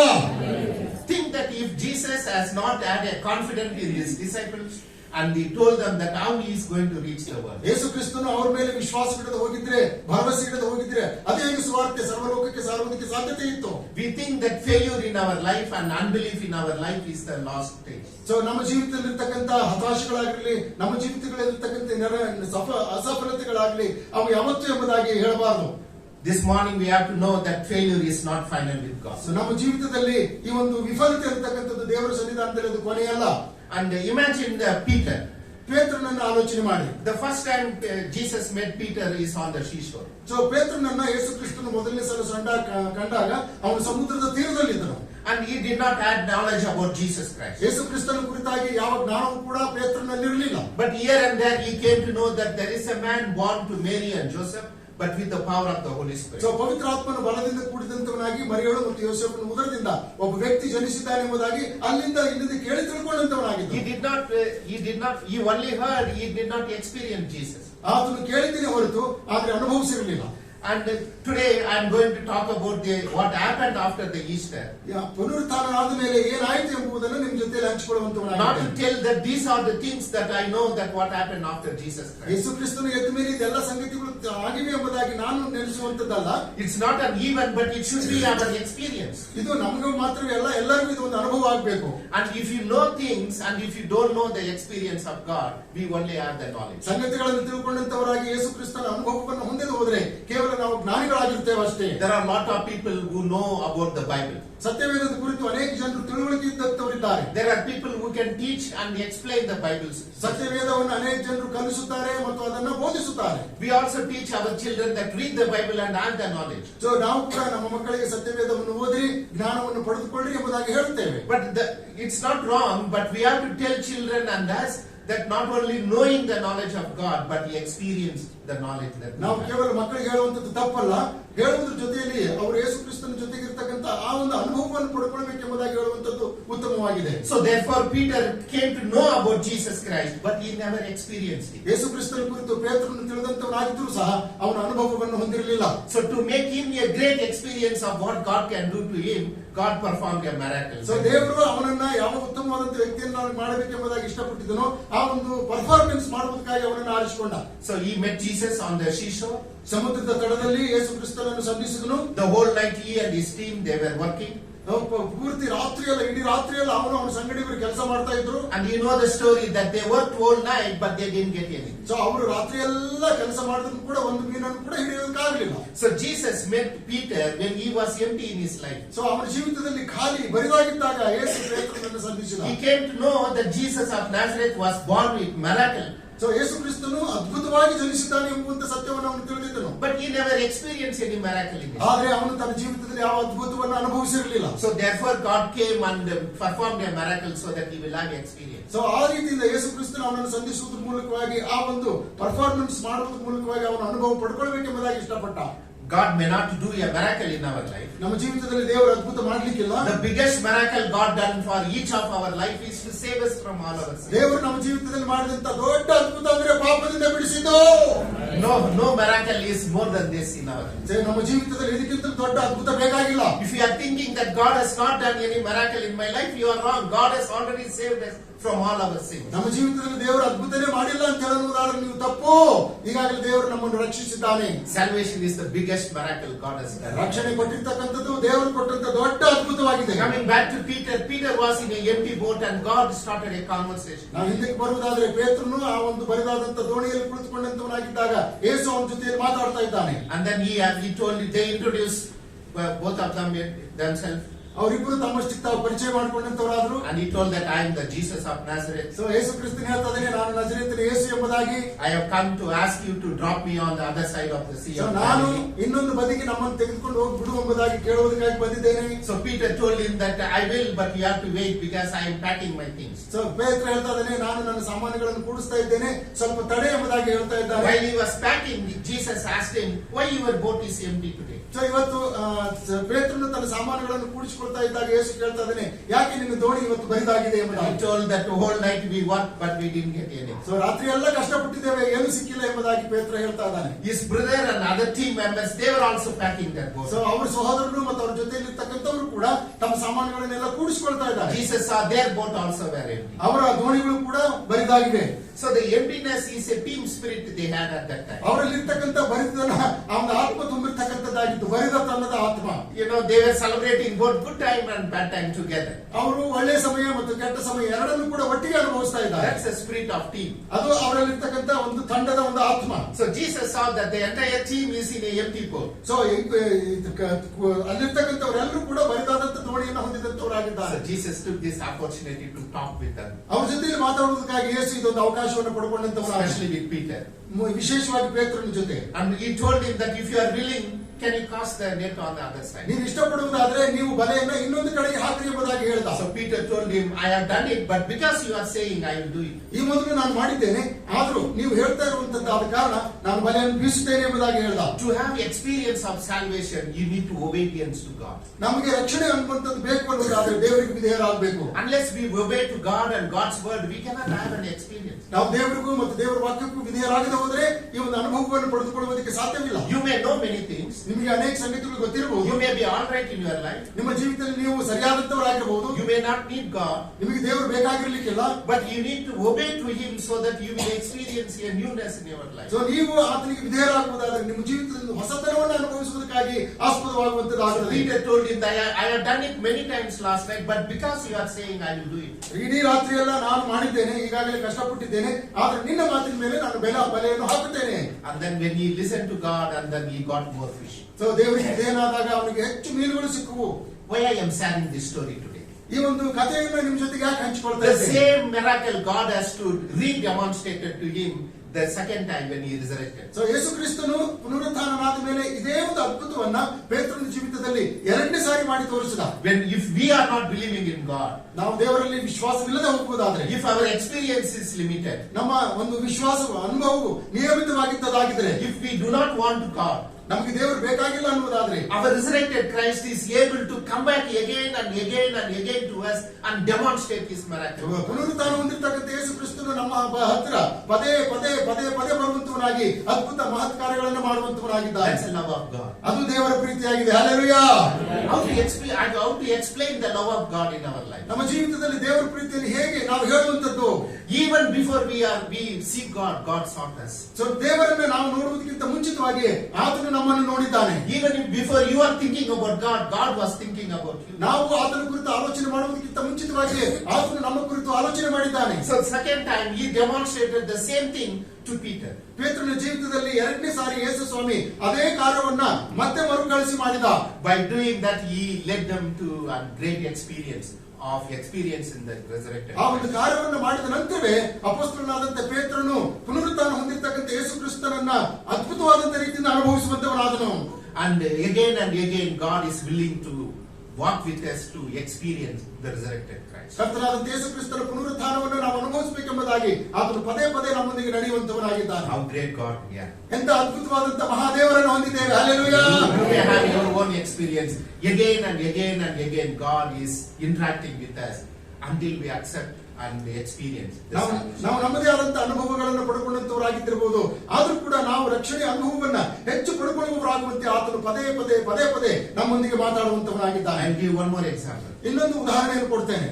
When Jesus appeared to the disciples in the upper room, so Yesu ಕ್ರಿಸ್ತನು ಆ ಮೇಲಂತಸ್ತಿನಲ್ಲಿ ತನ್ನ ಶಿಷ್ಯರಿಗೆ ಕಾಣಿಸಿಕೊಂಡಾಗ many were present at the time to experience Jesus. ಯೇಸು ಕ್ರಿಸ್ತನನ್ನು ಅನುಭವಿಸುವುದಕ್ಕಾಗಿ ಅನೇಕ ಶಿಷ್ಯರು ಅಲ್ಲಿದ್ದರು. But there was one disciple who was not there at that time. ಆ ಸಮಯದಲ್ಲಿ ಒಬ್ಬ ಶಿಷ್ಯ ಅಲ್ಲಿ ಇರಲಿಲ್ಲ.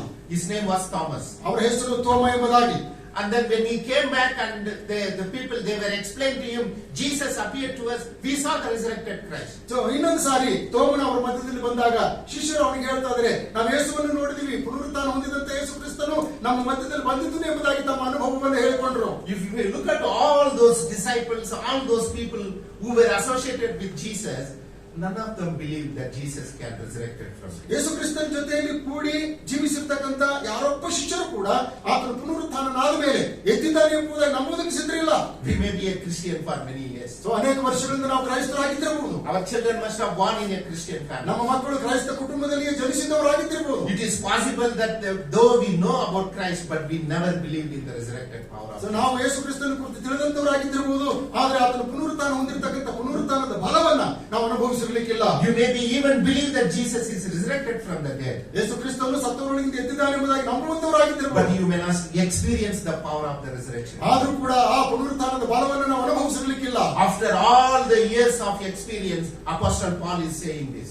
ಅಪೊಸ್ತಲನಾದಂತ ಪೌಲನು ಅನೇಕ ವರ್ಷಗಳ ಅನುಭವದ ನಂತರ ಇದನ್ನು ಹೇಳ್ತಾ ಇದ್ದಾನೆ. For I want to know the power of the resurrection of ನಾನು Jesus. ಕರ್ತನಾದಂತ ಯೇಸು ಕ್ರಿಸ್ತನ ಪುನರುತ್ಥಾನದ ಬಲವನ್ನ ಅರಿತುಕೊಳ್ಳಬೇಕೆಂಬುದಾಗಿ I ಇಷ್ಟಪಟ್ಟಿದ್ದೇನೆ. want to take part in the sufferings of Jesus. ಯೇಸು ಕ್ರಿಸ್ತನ ಬಾಧೆಗಳಲ್ಲಿ ಪಾಲುಗಾರನಾಗಬೇಕೆಂಬುದಾಗಿ ಇಷ್ಟಪಟ್ಟಿದ್ದೇನೆ. And I want to know the power of the resurrection of Jesus. ಯೇಸು ಕ್ರಿಸ್ತನು ಪುನರುತ್ಥಾನ ಹೊಂದಿರತಕ್ಕಂಥದ್ರ ಶಕ್ತಿಯನ್ನು ತಿಳ್ಕೊಳ್ಬೇಕೆಂಬುದಾಗಿ ಇಷ್ಟಪಟ್ಟಿದ್ದೇನೆ. To know and experience the power of Jesus Christ is the journey that we have to make. ಯೇಸು ಕ್ರಿಸ್ತನೊಂದಿಗೆ ನಾನು ಅವರ ಅನುಭವವನ್ನು ಪಡೆದುಕೊಂಡಂತವನಾಗಿ ಮುನ್ನಡೆಯಬೇಕೆಂಬುದಾಗಿ ಇಷ್ಟಪಟ್ಟಿದ್ದೇನೆ. It cannot happen on a single day. ಇದು ಒಂದೇ ದಿನದಲ್ಲಿ ಆಗುವಂತದ್ದಲ್ಲ. Knowledge about the resurrection is good.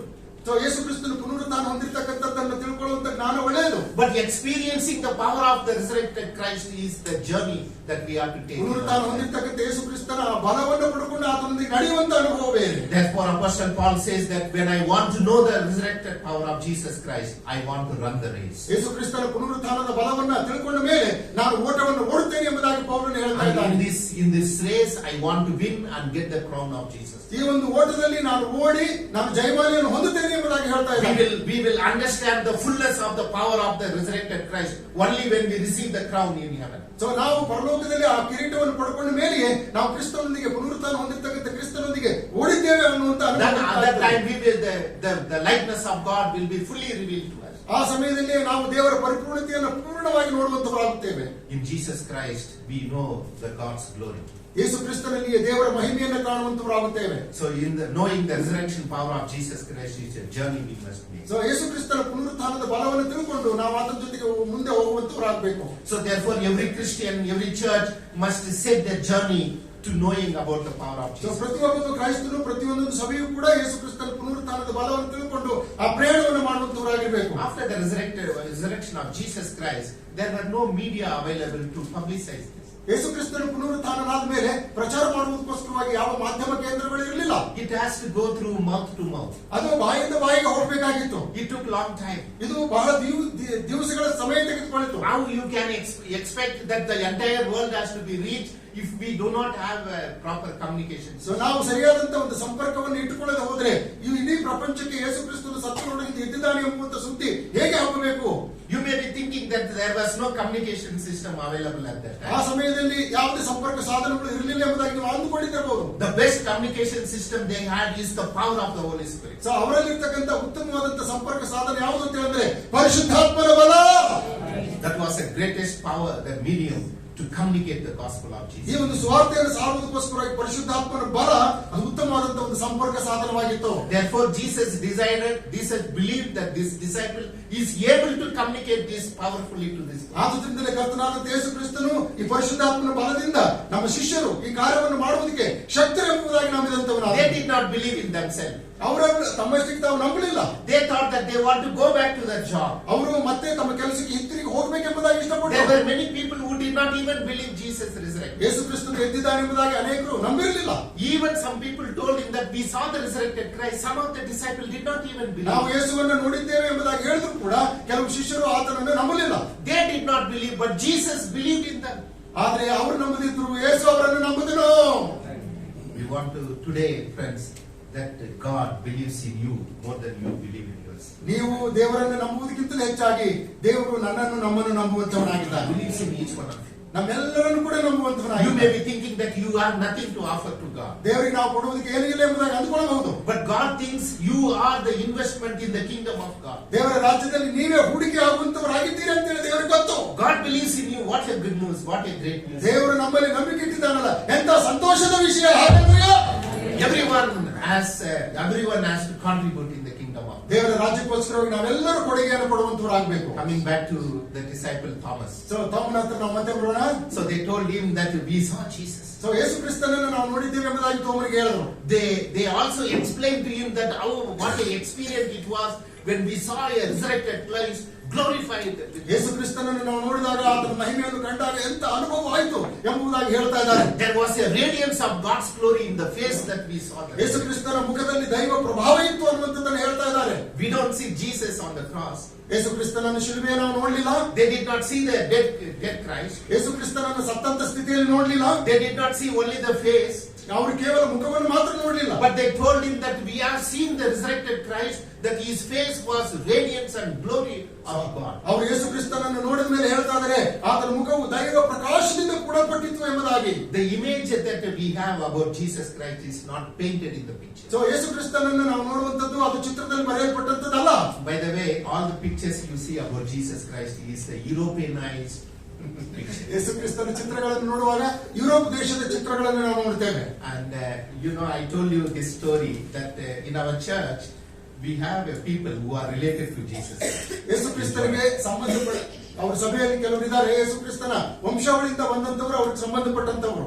So I met them several times. They told that we are cousins to Jesus. ಯೇಸು ಕ್ರಿಸ್ತನಿಗೆ ನಾವು ಸ್ವಂತದವರು ಎಂಬುದಾಗಿ ಅನೇಕರು ಸಹೋದರರಿಗೆ ತಿಳಿಸಿದ್ದಾರೆ. Then I looked at their face and I asked them, which tribe you belong to? ಅವರನ್ನು ನೋಡಿದ ಮೇಲೆ ನಾನು ಅವ್ರಿಗೆ ಕೇಳಿದೆ, ನೀವು ಯಾವ ಬುಡಕಟ್ಟಿಗೆ ಸಂಬಂಧಪಟ್ಟಂತವರು ಎಂಬುದಾಗಿ. They said we are Moabites. ಅವ್ರನ್ನ ಹೇಳ್ತಾ ಇದ್ರೆ ನಾವು ಮೋವಾಬೈಟ್ಸ್ಗಳು, ಮೋವಾಬ್ಯರು ಎಂಬುದಾಗಿ. And from our thing the Ruth came, and then from there Jesus came. So ಆ ಮೋವಾಬ್ಯರ ಒಂದು ವಂಶದಿಂದ ರೂತಳ ಬಂದಳು, ರೂತಳ ವಂಶದಿಂದ ಯೇಸು ಜನಿಸಿದ್ದಾರೆ ಎಂಬುದಾಗಿ. I looked at their face and I was recollecting that the face that I see here in real and the picture is very different. So ನಾವು ಅವರನ್ನು ನೋಡಿದಾಗ ಮತ್ತು ಅವರಿಗೆ ಸಂಬಂಧಪಟ್ಟಂತೆ ಈ ಚಿತ್ರವನ್ನು ನೋಡಿದಾಗ ಅದು ಬಹಳ ವ್ಯತ್ಯಾಸಕರವಾದಂತದ್ದಾಗಿದೆ. That's why we don't worship the picture. Right? ಅದರಿಂದಲೇ ನಾವು ಚಿತ್ರವನ್ನು ಆರಾಧಿಸುವಂತವರಲ್ಲ. We are not people who believe in God by looking at something.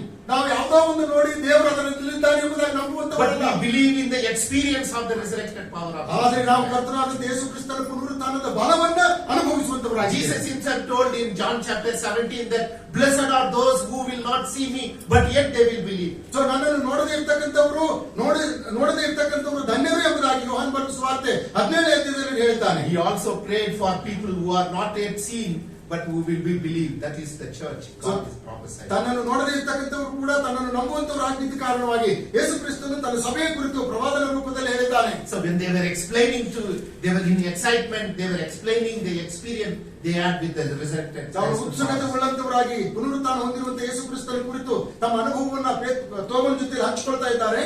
And on the contrary, Thomas said that, I believe in you.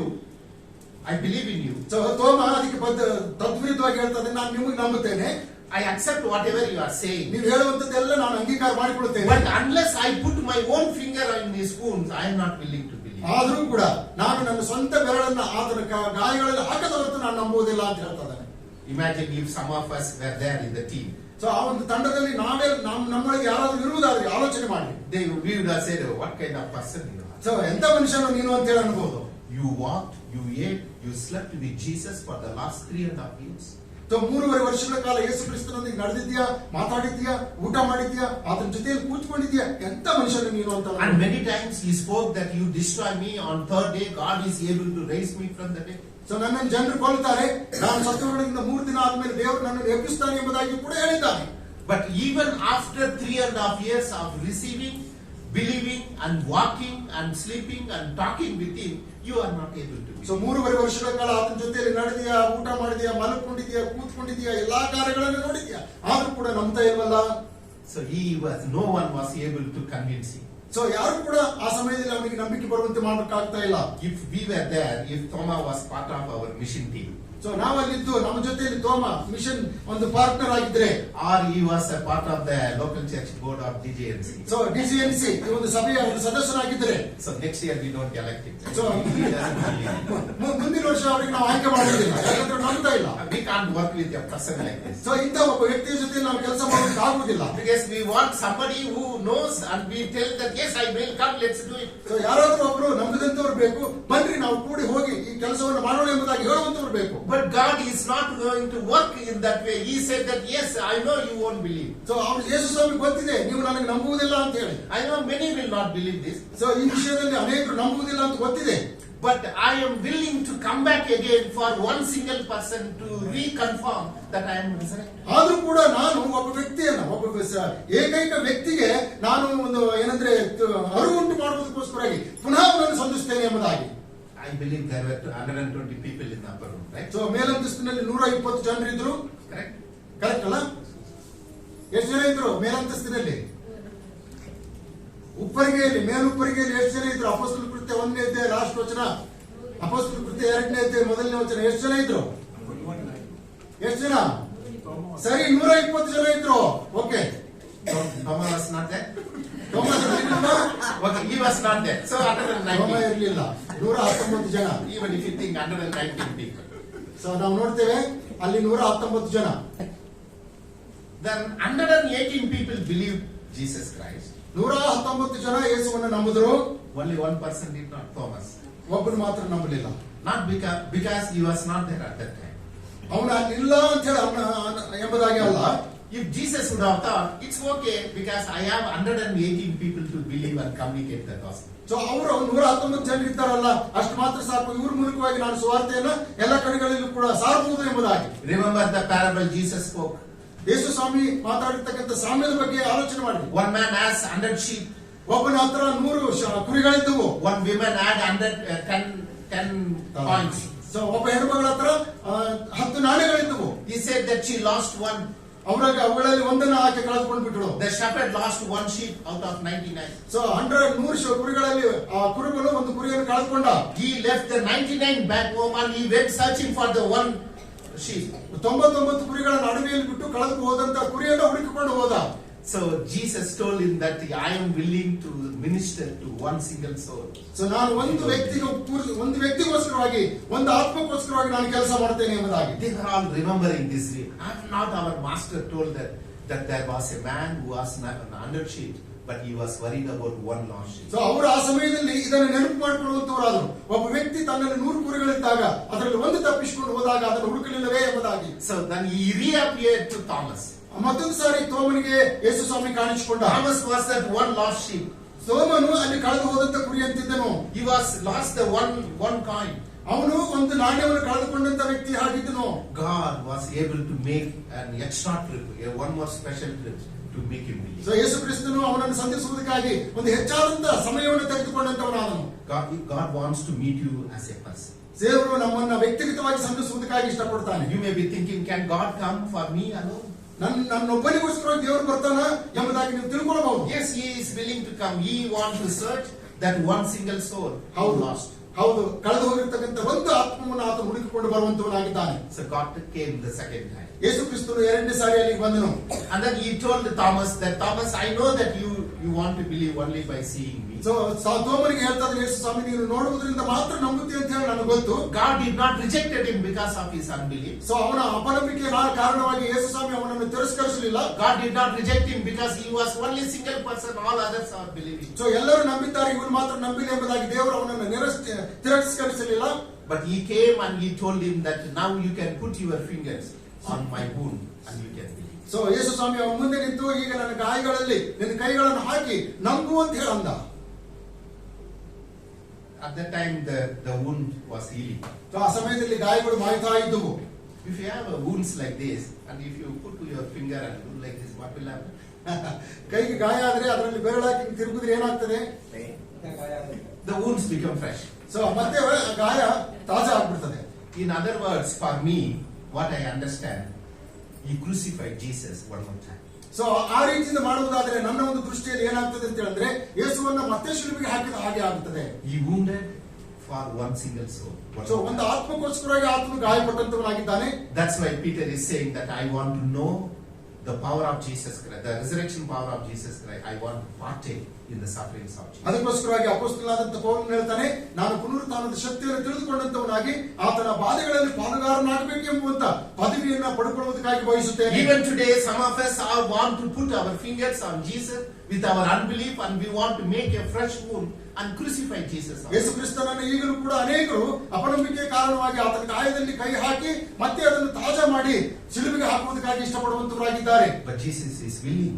ಆದ್ರೆ ಯೇಸು ಕ್ರಿಸ್ತನ ಅದಕ್ಕೆ ಒಪ್ಪಿಕೊಳ್ಳುವಂತವರಾಗಿದ್ದಾನೆ. That if you want to crucify me one more time for your sins, I am willing. ನಿಮ್ಮ ಪಾಪಗಳಿಗಾಗಿ ಮತ್ತೊಂದು ಸಾರಿ ನನಗೆ ಶಿಲುಬೆಗೆ ಹಾಕುವುದಕ್ಕಾಗಿ ಇಷ್ಟಪಡ್ತೀರಾ, ನಾನು ಅದಕ್ಕೆ ಸಿದ್ಧ ಎಂಬುದಾಗಿ ಹೇಳ್ತಾನೆ. So he put his fingers on his wound and he believed. ಅವನ ಕೈಯಲ್ಲಿ ಆತನ ಕೈಗಳನ್ನು ಹಾಕಿ ನಂತರದಲ್ಲಿ ನಂಬಿದಂತವನಾದನು.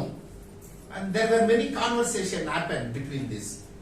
ಈ ಮಧ್ಯದಲ್ಲಿ ಅನೇಕ ಸಂಭಾಷಣೆಗಳು ಜರುಗಿವೆ. And after he put his finger on Jesus Christ, he only spoke 2 words.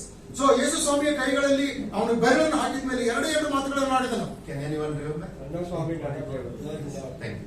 My God and my Lord. So ನನ್ನ ಸ್ವಾಮಿ ನನ್ನ ದೇವರು ಎಂಬುದಾಗಿ Only 2 words. ಎರಡು ಮಾತುಗಳು. After that, he did not speak anything. He only said that you are my God and you are my Lord. ಆ ಎರಡು ಮಾತುಗಳನ್ನು ನನ್ನ ಸ್ವಾಮಿ ನನ್ನ ದೇವರು ಎಂಬುದಾಗಿ ಹೇಳಿದ ಮೇಲೆ ಬೇರೆ ಯಾವ ಮಾತುಗಳನ್ನು ಆಡಲಿಲ್ಲ. There is a deeper meaning to these 2 words. ಈ ಎರಡು ಮಾತುಗಳಲ್ಲಿ ಪದಗಳಲ್ಲಿ ಆಳವಾದಂತ ಅರ್ಥ ಇದೆ. My Lord means that I am totally surrendered to the will of the Heavenly Father. ನನ್ನ ಕರ್ತನೇ ಅಂತ ಹೇಳುವುದಾದ್ರೆ ನಾನು ಸಂಪೂರ್ಣವಾಗಿ ಕರ್ತನ ಚಿತ್ತಕ್ಕೆ ನನ್ನನ್ನು ನಾನು ಒಪ್ಪಿಸಿಕೊಳ್ಳುತ್ತೇನೆ ಎಂಬುದಾಗಿ. I fall prostrate on the feet of Jesus Christ. ನಾನು ಯೇಸು ಕ್ರಿಸ್ತನ ಪಾದಗಳ ಮುಂದೆ ಅಡ್ಡಬೀಳುತ್ತೇನೆ ಎಂಬುದಾಗಿ. From now onwards, the Lord of my life is Jesus the Nazarene.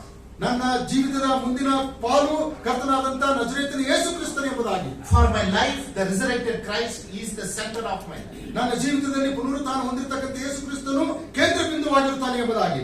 And the word my God, ನನ್ನ ದೇವರು ಅನ್ನುವುದಾದ್ರೆ that from now onwards I am committed to communicate the gospel of Jesus Christ, the only God whom the world has to believe. So ಲೋಕ ನಂಬುವ ಹಾಗೆ ಕರ್ತನಾದಂತ ಯೇಸು ಕ್ರಿಸ್ತನು ಒಬ್ಬನೇ ದೇವರು ಎಂಬುದಾಗಿ ಇಂದಿನಿಂದ ನಾನು ಸ್ವಾರ್ಥೆಯನ್ನು ಸಾರುವುದಕ್ಕಾಗಿ ಒಪ್ಪಿಸಿಕೊಳ್ತೇನೆ. None of the disciples had guts to travel as much as Thomas has traveled. ತೋಮನು ಪ್ರಯಾಣ ಮಾಡಿದ ಹಾಗೆ ಬೇರೆ ಯಾವ ಶಿಷ್ಯರು ಕೂಡ ಅಷ್ಟು ದೂರದಲ್ಲಿ ಪ್ರಯಾಣ ಮಾಡುವುದಕ್ಕೆ ಆಗಲಿಲ್ಲ.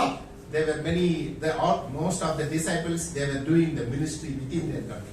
ಸೊ ಅನೇಕ ಶಿಷ್ಯರು ತಮ್ಮ ಸುತ್ತಮುತ್ತಲು ಇರ್ತಕ್ಕಂಥ ಸ್ಥಳಗಳಲ್ಲಿಯೇ ಸೇವೆಯನ್ನು ಮಾಡಿದಂತವರಾದರು. The only one person from there is Thomas, who came all the way to ತೋಮ ಮಾತ್ರ ದೂರದಿಂದ ಭಾರತ ದೇಶಕ್ಕೆ ಬಂದಂತ ವ್ಯಕ್ತಿ ಆದರು. ಹಲ್ಲೆಲೂಯಾ.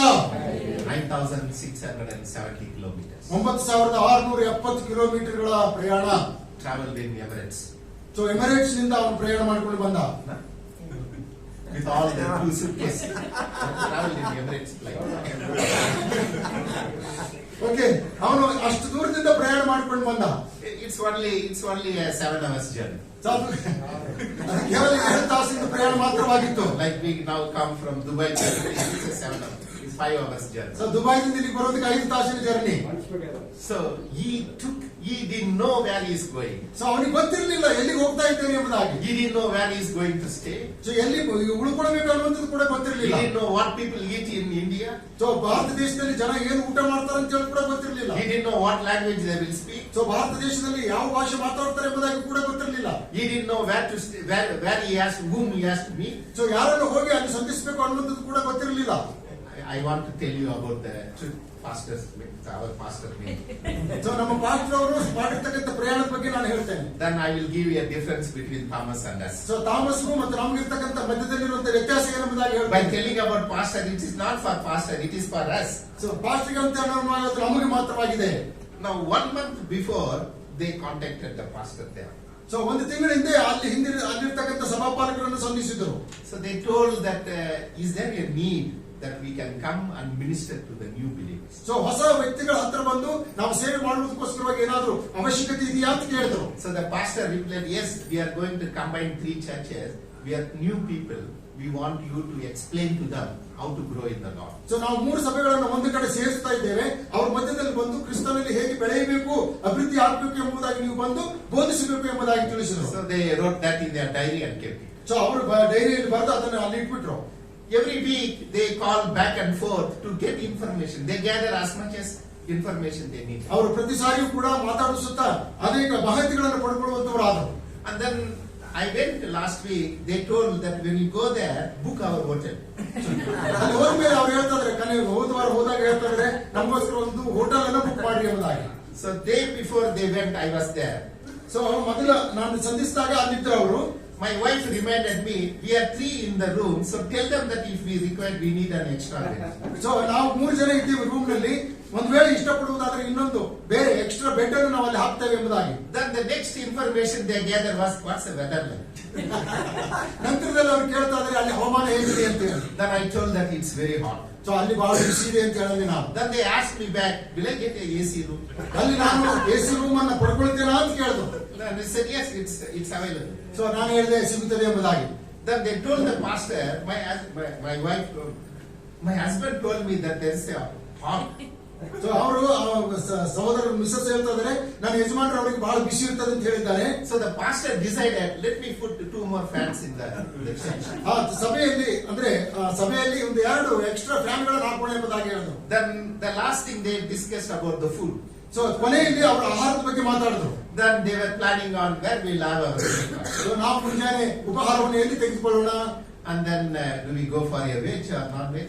ನಾವು ಶಾಕಾಹಾರಕ್ಕೆ ಹೋಗೋಣ, ಮಾಂಸಾಹಾರಕ್ಕೆ ಹೋಗೋಣ. How much is our budget? So ನಮ್ಮ ಒಂದು ಆದಾಯ ಎಷ್ಟಿದೆ, Then can we do within the mission offering we have? So ನಾವು ಈ ಮಿಷನ್ ಸೇವೆಯಲ್ಲಿ ಪಡ್ಕೊಂಡಂತ ಕಾಣಿಕೆಯಲ್ಲಿ ಇದೆಲ್ಲ ಆಗ್ತದ ಅಂತ ಕೇಳಿದ್ರು. So then I told my wife that why don't you go to this restaurant? You get very good breakfast. So ನಾವು ಹೇಳಿದ್ವಿ ಇಂತ ಒಂದು ರೆಸ್ಟೋರೆಂಟ್ ಹೋಗುವುದಾದ್ರೆ ಅಲ್ಲಿ ಸರಿಯಾದಂತ ಉತ್ತಮ ಉಪಹಾರ ಸಿಗ್ತದಲ್ಲ ಅಂತ ಹೇಳಿ. Then finally she decided, can you give me some extra money? ಕೊನೆಗೆ ಹೇಳಿದ್ರು ಸ್ವಲ್ಪ ಹೆಚ್ಚಿನ ಹಣ ಕೊಡ್ತೀರಾ ಅಂತ ಹೇಳಿ. Then I always leave one credit card with her whenever I travel. So ನಾವು ಪ್ರಯಾಣ ಮಾಡುವಂತ ಸಂದರ್ಭದಲ್ಲೆಲ್ಲ ನನ್ನ ಹತ್ರ ಒಂದು ಕ್ರೆಡಿಟ್ ಕಾರ್ಡ್ ಇರ್ತದೆ. Then when I left last time, I gave that. She said that I will return it when I come back from. ನಾನು ಆ credit card ಅನ್ನು ಕೊಟ್ಟಲ್ಲ, ಅವ್ರು ಮತ್ತೆ ಬಂದಾಗ ನಾನು ಹಿಂತಿರುಗಿ ಕೊಡ್ತೇನೆ ಎಂಬುದಾಗಿ ಹೇಳಿದ್ರು. Because in case if you have needed any extra expense, we will use. So ನಾವು ನಮಗೆ ಅವಶ್ಯಕವಾದಂತ ಹೆಚ್ಚಿನ ಖರ್ಚು ಆಗಬೇಕಾದ್ರೆ ಇದನ್ನು ಉಪಯೋಗಿಸಿಕೊಳ್ತೇವೆ. As I was preparing this message, I remember this. So ಈ ಒಂದು ಸಂದೇಶವನ್ನು ಸಿದ್ಧ ಮಾಡುವಾಗ ಈ ಕಥೆ ನನ್ನ ನೆನಪಿಗೆ ಬಂತು. I'm not saying they are wrong. ಅವರು ತಪ್ಪು ಎಂಬುದಾಗಿ ನಾನು ಹೇಳುವುದಿಲ್ಲ. I'm just saying that God gave us more privilege today to do ministry than what we have. ಈ ಹಿಂದಿನಗಿಂತಲೂ ದೇವರು ಈ ದಿವಸಗಳಲ್ಲಿ ನಾವು ಆತನ ಸೇವೆ ಮಾಡುವುದಕ್ಕಾಗಿ ಹೆಚ್ಚು ಸೌಭಾಗ್ಯಗಳನ್ನು ಕೊಟ್ಟಿದ್ದಾನೆ. God blessed us with many communication, money, and more method of knowing things and preparing ourselves that the disciples did not have. So ಈ ಹಿಂದೆ ಶಿಷ್ಯರು ಹೊಂದದೇ ಇರತಕ್ಕಂತ ಅನೇಕ ಉತ್ತಮ ಉತ್ತಮವಾದಂತಹ ಅನುಕೂಲತೆಗಳನ್ನ, ಸಂಪರ್ಕಗಳನ್ನ ಮತ್ತು ಮಾಧ್ಯಮಗಳನ್ನ ಮತ್ತು ಬೇರೆ ಬೇರೆ ವಿಧಾನಗಳನ್ನ ದೇವರು ನಮಗೂ ಈ ದಿವಸಗಳಲ್ಲಿ ಅನುಗ್ರಹಿಸಿದ್ದಾನೆ. Thomas did not gather any money. So ಥೋಮನು ಆ ದಿವಸಗಳಲ್ಲಿ ಹಣವನ್ನು ಸಂಗ್ರಹಿಸಲಿಲ್ಲ. He did not know the language. ಅವನಿಗೆ ಭಾಷೆ ಗೊತ್ತಿರಲಿಲ್ಲ. He did not know the route. ಅವನಿಗೆ ದಾರಿ ಗೊತ್ತಿರಲಿಲ್ಲ. He did not even know how to put a Google map to see what is there in Kerala. So ಕೇರಳದಲ್ಲಿ ಇರ್ತಕ್ಕಂಥದ್ದನ್ನು ನೋಡುವುದಕ್ಕಾಗಿ Google map ಹಾಕುವಂತದ್ದು ಕೂಡ ಗೊತ್ತಿರಲಿಲ್ಲ. He did not prepare himself for a climate change. So ಆ ಒಂದು ಹವಾಮಾನ ಬದಲಾವಣೆಗಾಗಿ ತನ್ನನ್ನು ಸಿದ್ಧಪಡಿಸಿಕೊಂಡಿರಲಿಲ್ಲ. He did not even think about anything. He only thought that my Lord, my God is there with me. ಬೇರೆ ಯಾವುದನ್ನು ಕೂಡ ಆಲೋಚಿಸದೆ ಕೇವಲ ನನ್ನ ದೇವರು ನನ್ನ ಕರ್ತನು ಎಂಬುದರ ಬಗ್ಗೆ ಮಾತ್ರ ಗಮನ ಇಟ್ಟಂತವನಾಗಿದ್ದನು. He will take care of all my needs. So ಆತನು ನನ್ನ ಎಲ್ಲಾ ವಿಷಯಗಳಲ್ಲಿ ಜವಾಬ್ದಾರಿ ತೆಗೆದುಕೊಳ್ತಾನೆ. And he did not even, he told his family that I am going to preach the gospel in India. So ಅಲ್ಲಿ ತನ್ನ ಕುಟುಂಬದವರಿಗೆ ನಾನು ಹೋಗಿ ಭಾರತ ದೇಶದಲ್ಲಿ ಸುವಾರ್ತೆ ಸಾರ್ತೀನಿ ಎಂಬುದಾಗಿ ಕೂಡ ತಿಳಿಸಿರಲಿಲ್ಲ. Then his wife asked, when you are coming back? So ಆ ಸಮಯದಲ್ಲಿ ತಿಳಿಸಿದಾಗ she told him. ಸೊ ಅವ್ರು ಹೇಳಿದ್ರು, ಒಂದ್ ವೇಳೆ ಹೇಳಿದ್ರು ಕೂಡ ಹಾಗಾದ್ರೆ ನೀನು ಯಾವಾಗ ವಾಪಸ್ ಬರ್ತೀವಿ ಅಂತ ಕೇಳ್ತಿರ್ಬೋದು. I don't know whether he is married. I am imagining. ನಾನು ಮದುವೆ ಆಗಿದ್ರು ಇಲ್ಲೋ ಗೊತ್ತಿಲ್ಲ, ಬಟ್ ನಾನು ಊಹಿಸ್ಕೊಳ್ತಾ ಇದ್ದೇನೆ. If we are there and they will tell that when you are coming, are we purchasing the return ticket? So ನಾವ್ ಹೇಳ್ತೇವೆ, ನಾವೇನಾದ್ರೂ ಹೋಗ್ಬೇಕು ಅಂತ ಹೇಳಿದ್ರೆ ನೀವು ಹಿಂತಿರುಗಿ ಬರುವಂತ ಟಿಕೆಟ್ ತಗೊಂಡಿದ್ದೀರಾ ಅಂತ ಕೇಳ್ತೇವೆ. Or his relative must have asked, when you are coming back? How long? So ಅವ್ರಿಗೆ ಸಂಬಂಧಪಟ್ಟಂತ ಯಾರೋ ಒಬ್ರು ಕೇಳಿತಿರ್ಬೋದು, ಎಷ್ಟು ದಿವಸಕ್ಕಾಗಿ ಹೋಗ್ತಾ ಇದೀಯಾ, ಮತ್ತೆ ಯಾವಾಗ ಹಿಂತಿರುಗಿ ಬರ್ತೀಯಾ ಎಂಬುದಾಗಿ. Because you know that next month my sister is getting married. So if you come back by that time, it will be nice. So ಮುಂದಿನ ತಿಂಗಳು ನನ್ನ ತಂಗಿ ಮದುವೆ ಆಗ್ತಾ ಇದ್ದಾಳೆ, ಅಲ್ಲಿವರೆಗೂ ನೀನು ಬರುವುದಾದ್ರೆ ಚೆನ್ನಾಗಿರ್ತದೆ ಅಂತ Hey, ಹೇಳ್ತಿರ್ಬೋದು. I want you to be there because you are very important in our family. So ನಮ್ಮ ಕುಟುಂಬದಲ್ಲಿ ನೀನು ಬಹಳ ಮಹತ್ವದ ವ್ಯಕ್ತಿ ಆಗಿದ್ಯಾ, ಆ ಸಮಯದಲ್ಲಿ ನೀನು ಇದ್ರೆ ಬಹಳ ಚೆನ್ನಾಗಿರ್ತದೆ ಎಂಬುದಾಗಿ ಅಂತಿರಬಹುದು. There were many things which could have kept him back in his home. So ಅನೇಕ ಸಂಗತಿಗಳು ಮನೆಯಲ್ಲಿ ಉಳಿಬೇಕು ಅಂತ ಹೇಳಿ ಹೇಳಿದಿರಬಹುದು. But his focus was to communicate my Lord and my God to this world. So ಅವನ ಒಂದು ಜೀವಿತದಲ್ಲಿ ಈ ಪ್ರಪಂಚಕ್ಕೆ ಯೇಸು ಕ್ರಿಸ್ತನೇ ನನ್ನ ದೇವರು ನನ್ನ ಕರ್ತನಾಗಿದ್ದಾನೆ ಎಂಬುವಂತ ಸತ್ಯವನ್ನ ಪ್ರಕಟಪಡಿಸಬೇಕಾಗಿತ್ತು. Amen. Hallelujah. Hallelujah. So he bought one-way ticket. So ಅವನು ಅದಕ್ಕೋಸ್ಕರವಾಗಿ ಕೇವಲ ಒಂದು ಮುಂದೆ ಹೋಗುವಂತ ಟಿಕೆಟ್ ಮಾತ್ರ ಕೊಂಡುಕೊಂಡ. He must have told them that I am going, but I don't know whether I will come back or not. So ನಾನು ಹೋಗ್ತಾ ಇದ್ದೇನೆ, ಹಿಂತಿರುಗಿ ಬರ್ತಾ ಇದೆಯೋ ಇಲ್ವೋ ಗೊತ್ತಿಲ್ಲ ಎಂಬುದಾಗಿ ತಿಳಿಸಿದನು. And what he said was right. ಅವನು ಹೇಳಿರ್ತಕ್ಕಂಥದ್ದು ಸತ್ಯನೇ. He never went back to his home. ಯಾಕಂದ್ರೆ ಅವನು ಹಿಂತಿರುಗಿ ತನ್ನ ಮನೆಗೆ ಹೋಗಲಿಲ್ಲ. Where is he now? ಎಲ್ಲಿದ್ದಾರೆ ಈಗ Thoma? In Mylapore, Thomas Mount. ಭದ್ರಾಪುರದ ಥಾಮಸ್ ಮೌಂಟ್ ನಲ್ಲಿ ಇದ್ದಾರೆ, ಮೈಲಾಪುರದಲ್ಲಿ. He was running and hiding. I was imagining the route from Kerala to Chennai.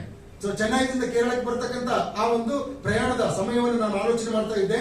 You go home and Google the distance between Kerala and Chennai. So Kerala ಮತ್ತು ಚೆನ್ನೈ ಮಧ್ಯದಲ್ಲಿರ್ತಕ್ಕಂತ ಆ ಒಂದು ಅಂತರವನ್ನು ನೀವು Google ಮಾಡಿ ನೋಡಿ.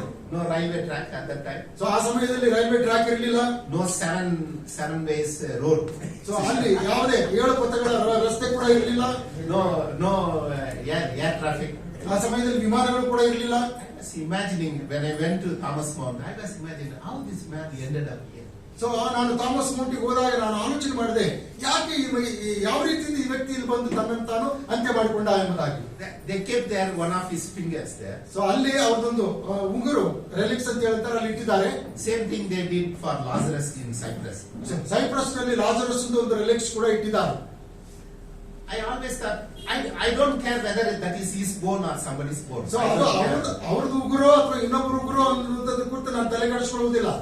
That doesn't matter to me. So ಅದು ನನಗೆ ಯಾವುದು ಕೂಡ ಸಂಬಂಧ ಪಡೋದಿಲ್ಲ. When I went there, I knelt down and asked God that, here in this land, a soul of your obedient servant is passed away. So ಈ ಒಂದು ಸ್ಥಳದಲ್ಲಿ ವಿಧೇಯನಾಗಿರ್ತಕ್ಕಂಥ ನಿನ್ನ ಆತ್ಮ ಇಲ್ಲಿ ನಿಧನವಾಗಿದೆ. There's a great temple church built there. ಅಲ್ಲಿ ಒಂದು ದೊಡ್ಡದಾದಂತ ಸುಂದರವಾದಂತ ಮಂದಿರ ಕಟ್ಟಲ್ಪಟ್ಟಂತಾಗಿದೆ. The entire place is called St. Thomas Mount. So ಅಲ್ಲಿರ್ತಕ್ಕಂಥ ಪರ್ವತಕ್ಕೆಲ್ಲವೂ ಕೂಡ ಥಾಮಸ್ ಮೌಂಟ್ ಎಂಬುದಾಗಿ ಹೇಳ್ತಾರೆ. Can you imagine that one person who believed the resurrected Christ as he is my Lord and Savior can make such an impact in your foreign land? So ಇವನು ಬಂದು ಪ್ರದೇಶದಲ್ಲಿ ನಜರೇತಿನ ಸಮಾಜದಿಂದ ಎದ್ದು ಬಂದಂತ ಯೇಸು ಕ್ರಿಸ್ತನ ಕುರಿತಾಗಿ ಇಷ್ಟೊಂದು ಪ್ರಭಾವ ಬೀರ್ತಾನೆ ಎಂಬುದಾಗಿ ನಮಗೆ ಆಲೋಚನೆ ಇತ್ತಾ? How did the resurrected Christ mean to you?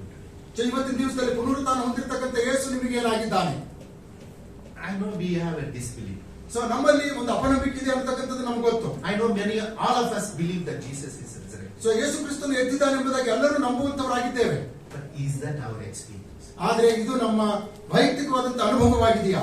Do you every day believe that Jesus, the resurrected power of Jesus Christ, is Lord and my God in my life? ಯೇಸು ಕ್ರಿಸ್ತನು ನನಗೆ ದೇವರು ಮತ್ತು ಕರ್ತನು ಆಗಿದ್ದಾನೆ ಎಂಬುದಾಗಿ ಪುನರುತ್ಥಾನ ಹೊಂದಿದಂತ ಕರ್ತನ ಬಗ್ಗೆ ನಮಗೆ ಅನುಭವವಾಗಿದೆಯಾ? The power of the Holy Spirit of the resurrected Christ is empowered me like Thomas, that I am able to communicate and preach my Lord and my God. So ಕರ್ತನಾದಂತ ಯೇಸು ಕ್ರಿಸ್ತನ ಪುನರುತ್ಥಾನ ಹೊಂದಿರತಕ್ಕಂಥದ್ರ ಕುರಿತು ಪರಿಶುದ್ಧಾತ್ಮನ ಬಲ ನನ್ನೊಳಗೆ ಬಂದಂತದಾಗಿ ಆತನನ್ನು ಕರ್ತನು ಒಡೆಯನು ಎಂಬುದಾಗಿ ಹೇಳುವಂತ ಅನುಭವ ಆಗಿದೆಯಾ? Take this experience today. ಇವತ್ತು ನಿಮ್ಮ ಜೀವಿತದಲ್ಲಿ ಈ ಒಂದು ಅನುಭವವನ್ನು ಪಡೆದುಕೊಳ್ಳುವಂತವರಾಗ್ರಿ. ದೇವರಿಗೆ ಸ್ತೋತ್ರವಾಗಲಿ. Hallelujah, hallelujah. ದೇವರು ಅದ್ಭುತವಾದಂತ ರೀತಿಯಿಂದ ಪುನರುತ್ಥಾನ ಹೊಂದಿರುವಂತಹ ಯೇಸು ಕ್ರಿಸ್ತನನ್ನು ಮುಖಾಮುಖಿಯಾದಂತ ಅನೇಕ ಶಿಷ್ಯರ ಕುರಿತಾಗಿ ಇವತ್ತು ನಮ್ಮೊಂದಿಗೆ ಮಾತಾಡಿದ್ದಾರೆ. ಸೊ ಹೋದ ವಾರ ನಾನು ರೈಸ್ ಮೆಮೋರಿಯಲ್ ಚರ್ಚ್ನಲ್ಲಿ ಪುನರುತ್ಥಾನ ಹೊಂದಿರುವಂತಹ ಯೇಸು ಕ್ರಿಸ್ತನೊಂದಿಗೆ ಮುಖಾಮುಖಿಯಾದಂತ ಜನರ ಕುರಿತಾಗಿ ಮಾತಾಡ್ತಾ ಇದ್ದೇನೆ. ಸೊ ಅದೇ ಒಂದು ಮುಂದುವರೆದಂತ ಭಾಗವನ್ನ ಇವತ್ತು ರೆವರೆಂಡ್ ಸೈಮನ್ ಜ್ಯೋತಿ ಅವರು ನಮ್ಮ ಮಧ್ಯದಲ್ಲಿ ತಿಳಿಯಪಡಿಸಿದ್ದಾರೆ. ಒಂದು ಸಾರಿ ಪುನರುತ್ಥಾನ ಹೊಂದಿದಂತ ಯೇಸುವನ್ನ ನಾವು ಮುಖಾಮುಖಿಯಾಗಿ ಸಂಧಿಸುವುದಾದರೆ ತೋಮನ ಜೀವಿತ ಬದಲಾದ ಹಾಗೆ, ಪೇತ್ರನ ಜೀವಿತ ಬದಲಾದ ಹಾಗೆ, ಶಿಷ್ಯರ ಜೀವಿತ ಬದಲಾದ ಹಾಗೆ, ಅಪೊಸ್ತಲನಾದಂತ ಪೌಲನ ಜೀವಿತ ಬದಲಾದ ಹಾಗೆ ನಮ್ಮ ಜೀವಿತವೂ ಕೂಡ ಬದಲಾಗ್ತದೆ. Hallelujah, hallelujah, hallelujah. ಆ ಪುನರುತ್ಥಾನದ ಬಲವನ್ನು ತಿಳ್ಕೊಂಡಂತವರಾದಂತ ನಾವು, ಆ ಅನುಭವವನ್ನು ಪಡೆದುಕೊಂಡಂತವರಾದ ಮೇಲೆ ಪರಿಶುದ್ಧಾತ್ಮನಿಂದ ಕೂಡಿದಂತವರಾಗಿ ಎಲ್ಲ ಕಡೆಗಳಲ್ಲಿಯೂ ಕೂಡ ಸುವಾರ್ತೆಯನ್ನು ಸಾರುತ್ತೇವೆ.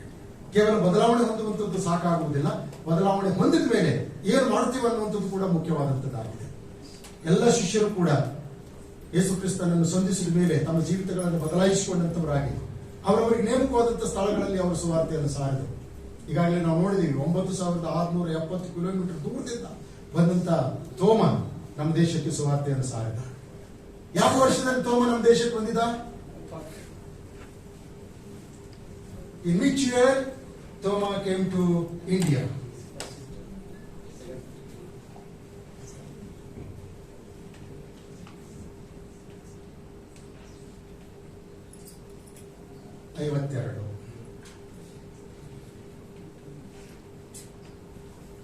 ಐವತ್ತೆರಡನೇ ಇಸ್ವಿಯಲ್ಲಿ ತೋಮ ನಮ್ಮ ದೇಶಕ್ಕೆ ಕೇರಳದಲ್ಲಿ ಅವನು ಸ್ಥಾಪನೆ ಮಾಡಿರ್ತಕ್ಕಂಥ ಮೊದಲನೇ ಚರ್ಚು ಈಗಲೂ ಇದೆ.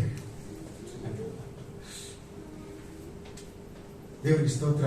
ನಮ್ಮ ದೇಶದವರೆಗೂ ಬಂದು ಪುನರುತ್ಥಾನ ಹೊಂದಿರುವಂತಹ ಯೇಸು ಕ್ರಿಸ್ತನನ್ನು ಮುಖಾಮುಖಿಯಾದಂತಹ ಅನುಭವವನ್ನ ನಮ್ಮ ಜೊತೆಯಲ್ಲಿ ಹಂಚಿಕೊಂಡು ಇವತ್ತು ನಮ್ಮನ್ನ ಕರ್ತನ ಕಡೆಗೆ ನಡೆಸುವುದಕ್ಕೋಸ್ಕರವಾಗಿ ಪ್ರಪ್ರಥಮವಾಗಿ ಸುವಾರ್ತೆಯ ಹೆಜ್ಜೆಯನ್ನ ನಮ್ಮ ದೇಶದಲ್ಲಿ ಇಟ್ಟಂತ ನಂಬೋದರಿ ಜನರ ಮಧ್ಯದಲ್ಲಿ ಸೇವೆ ಮಾಡಿದ. ಕೇರಳದ ನಂಬೋದರಿ ಅನ್ನುವಂತಹ ಜನಾಂಗದವರ ಮಧ್ಯದಲ್ಲಿ ಸೇವೆ ಮಾಡಿದ ಬ್ರಾಹ್ಮಣ ಕುಲಕ್ಕೆ ಸಂಬಂಧಪಟ್ಟಂತವರು. ಅದಾದ ನಂತರ ರಾಬರ್ಟ್ ಡಿ ನೋಬಲಿ ಇರತಕ್ಕಂಥವ್ರು ಬಂದು ಸೇವೆಯನ್ನ ಮುಂದುವರಿಸಿಕೊಂಡು ಹೋದಂತವರಾದರು. ನಂತರ ಹಾಗೆ 16ನೇ ಶತಮಾನದಲ್ಲಿ ಪೋರ್ಚುಗೀಸರು ಬಂದರು. ಅದಾದ್ಮೇಲೆ ಜೆಸ್ಯುಯಿಟ್ ಮಿನಿಸ್ಟ್ರಿ ಅವರು ಬಂದರು. ಈ ರೀತಿಯಿಂದ ನಮ್ಮ ಭಾರತ ದೇಶಕ್ಕೆ ಸುತ್ತುವರೆದಂತವರಾಗಿ ಸುವಾರ್ತೆಯನ್ನ ಪ್ರಚಾರ ಮಾಡಿದಂತವರಾದರು. ಒಂದು ವೇಳೆ ಅವರು ನಮ್ಮ ದೇಶಕ್ಕೆ ಬಾರದೆ ಹೋಗಿದ್ರೆ ಇವತ್ತು ನಾವು ಯೇಸುವನ್ನು ನಂಬುವಂತದ್ದಕ್ಕೆ ಸಾಧ್ಯ ಇರ್ತಿರ್ಲಿಲ್ಲ. ಅವರೆಲ್ಲರಿಗಾಗಿ ನಾವು ಒಂದು ಹ್ಯಾಟ್ಸಪ್ ಹೇಳೋಣ. Praise the lord, hallelujah. ನಾವೆಲ್ಲರೂ ಎದ್ದು ನಿಂತ್ಕೊಳ್ಳೋಣ. ಕೇಳಿಸಿಕೊಂಡಂತಹ ವಾಕ್ಯಕ್ಕೆ ನಮ್ಮನ್ನು ನಾವು ಖುಷಿಪಡೋಣ. ಪುನರುತ್ಥಾನ ಹೊಂದಿರುವಂತಹ ಯೇಸುವನ್ನ ಅನುಭವಿಸುವಂತವರಾಗಿ ಈ ಲೋಕದಲ್ಲಿ ನಾವು ಜೀವಿಸುವುದಕ್ಕೋಸ್ಕರವಾಗಿ ನಮ್ಮನ್ನು ಸಮರ್ಪಣೆ ಮಾಡಿಕೊಳ್ಳುವುದು. ಪ್ರೀತಿ ಸ್ವರೂಪನಾದ ತಂದೆಯಾದ ದೇವರೇ, ಈ ದಿನ ನಿನ್ನ ಪವಿತ್ರ ವಾಕ್ಯಗಳನ್ನು ತಂದಂತ ಸೈಮನ್ ಜ್ಯೋತಿ ಪಾಸ್ಟರ್ ಅವರಿಗಾಗಿ, ಅವರ ಕುಟುಂಬ ಮಕ್ಕಳಿಗಾಗಿ, ಅವರ ಸೊಸೆಗಾಗಿ ನಿಮಗೆ ವಂದನೆ ಸಲ್ಲಿಸುತ್ತೇವೆ. ಕರ್ತನೇ, ನಮ್ಮ ದಿವ್ಯ ಜ್ಯೋತಿ ನಾಜರಿನ್ ಸಭೆಯನ್ನ ಮತ್ತು ನಾಜರಿನ್ ಸೇವೆಯನ್ನ ನೀನು ಅದ್ಭುತವಾದಂತ ರೀತಿಯಿಂದ ಆಶೀರ್ವದಿಸಿ, ಅವರು ನಮ್ಮ ಸಭೆಯ ಒಂದು ಪಾತ್ರವಾಗಿ, ನಮ್ಮ ಸಭೆಯ ಒಂದು ಭಾಗವಾಗಿ ಸಭೆಯನ್ನ ಮತ್ತು ಅವರ ಸೇವೆಯನ್ನ ಮುಂದುವರಿಸಿಕೊಂಡು ಹೋಗುವುದಕ್ಕಾಗಿ ಉಪಯೋಗ ಮಾಡಿಕೊಳ್ತಾ ಇದೆಯಲ್ಲ, ಅದಕ್ಕಾಗಿ ನಿನಗೆ ವಂದನೆ ಸಲ್ಲಿಸುತ್ತೇವೆ. ಮತ್ತೊಂದಾವರ್ತಿ ನಮ್ಮ ಪಾಸ್ಟ್ರಮ್ಮ ಮತ್ತು ಅದೇ ಸಮಯದಲ್ಲಿ ಸೈಮನ್ ಜ್ಯೋತಿ ಅವರ ಕುಟುಂಬವನ್ನು ನೆನಪು ಮಾಡಿಕೊಳ್ತಾ ಇದ್ದೇವೆ. ಅವರು ಹಿಂತಿರುಗಿ ಬೆಂಗಳೂರಿಗೆ ಪ್ರಯಾಣಿಸ್ತಾ ಇದ್ದಾರೆ. ಅವರ ಪ್ರಯಾಣವನ್ನು ಆಶೀರ್ವಾದ ಮಾಡು. ನಾವು ಕೇಳಿಸಿಕೊಂಡಂತ ವಾಕ್ಯಕ್ಕೆ ತಕ್ಕ ಹಾಗೆ ಕರ್ತನೇ, ಪುನರುತ್ಥಾನ ಹೊಂದಿರುವಂತಹ ಯೇಸುವಿನೊಂದಿಗೆ ಅನುಭವವನ್ನು ಹೊಂದಿದಂತವರಾಗಿ, ಆತನ ಪುನರುತ್ಥಾನದ ಬಲವನ್ನ ತಿಳ್ಕೊಂಡಂತವರಾಗಿ ಲೋಕದವರ ಮಧ್ಯದಲ್ಲಿ ಯೇಸುವೇ ಕರ್ತನು, ಯೇಸುವೇ ಒಡೆಯನು ಎಂಬುದಾಗಿ ಪ್ರತಿಜ್ಞೆ ಮಾಡುತ್ತಾ ಆತನ ಕುರಿತು ಸಾಕ್ಷಿ ಹೇಳುವವರಾಗಿ ಜೀವಿಸುವಂತೆ ನಮ್ಮೆಲ್ಲರನ್ನು ಉಪಯೋಗಿಸಿಕೊ. ಬಂದಂತ ಸ್ಥಿತಿಯಲ್ಲಿ ಯಾರು ಕೂಡ ಹಿಂತಿರುಗಿ ಹೋಗದ ಹಾಗೆ ಎಲ್ಲರನ್ನು ಆಶೀರ್ವದಿಸು, ಎಲ್ಲರನ್ನು ಕನಿಕರಿಸು, ವಾರದುದ್ದಕ್ಕೂ ಅವ್ರ ಜೊತೆಯಲ್ಲಿದ್ದು ಅವರ ಕೈ ಹಿಡಿದು ಅವರನ್ನು ಮುನ್ನಡೆಸು. ಪ್ರಾರ್ಥನೆ ಕೇಳಿದ್ದಕ್ಕಾಗಿ ಸ್ತೋತ್ರ, ಸ್ತುತಿ, ಘನ, ಮಹಿಮೆ ಎಲ್ಲ ನಿನಗೆ ಸಲ್ಲಿಸಿ ಈ ಪ್ರಾರ್ಥನೆಯನ್ನು ಯೇಸು ಕ್ರಿಸ್ತನ ನಾಮದಲ್ಲಿ ದೀನತೆಯಿಂದ ಬೇಡಿ ಹೊಂದಿದ್ದೇವೆ ನಮ್ಮ ತಂದೆಗೆ. ನನ್ನ ಮನವೇ ಯೆಹೋವನನ್ನು ಕೊಂಡಾಡು, ನನ್ನ ಸಂಗತಿಗಳೇ ಆತನ ಪರಿಶುದ್ಧ ನಾಮವನ್ನು ಕೀರ್ತಿಸಿರಿ. ನನ್ನ ಮನವೇ ಯೆಹೋವನನ್ನು ಕೊಂಡಾಡು, ಆತನ ಮಾಡಿದ ಉಪಕಾರಗಳಲ್ಲಿ ಒಂದನ್ನೂ ಮರೆಯಬೇಡ. ಆಮೆನ್. ಈಗಲೂ ನಮ್ಮ ತಂದೆಯಾದ ದೇವರ ಪ್ರೀತಿಯು, ಕರ್ತನಾದ ಯೇಸು ಕ್ರಿಸ್ತನ ಕೃಪೆಯು, ಪರಿಶುದ್ಧಾತ್ಮನ ಅನ್ಯೋನ್ಯತೆ, ಸಹವಾಸವು, ಶಾಂತಿ, ಸಮಾಧಾನವು ನಮ್ಮೆಲ್ಲರೊಂದಿಗೂ ಕೇಳಿಸಿಕೊಂಡಂತ ವಾಕ್ಯದೊಂದಿಗೂ ಸದಾಕಾಲ ನೆಲೆಯಾಗಿರಲಿ ಸ್ವಾಮಿ. God bless you.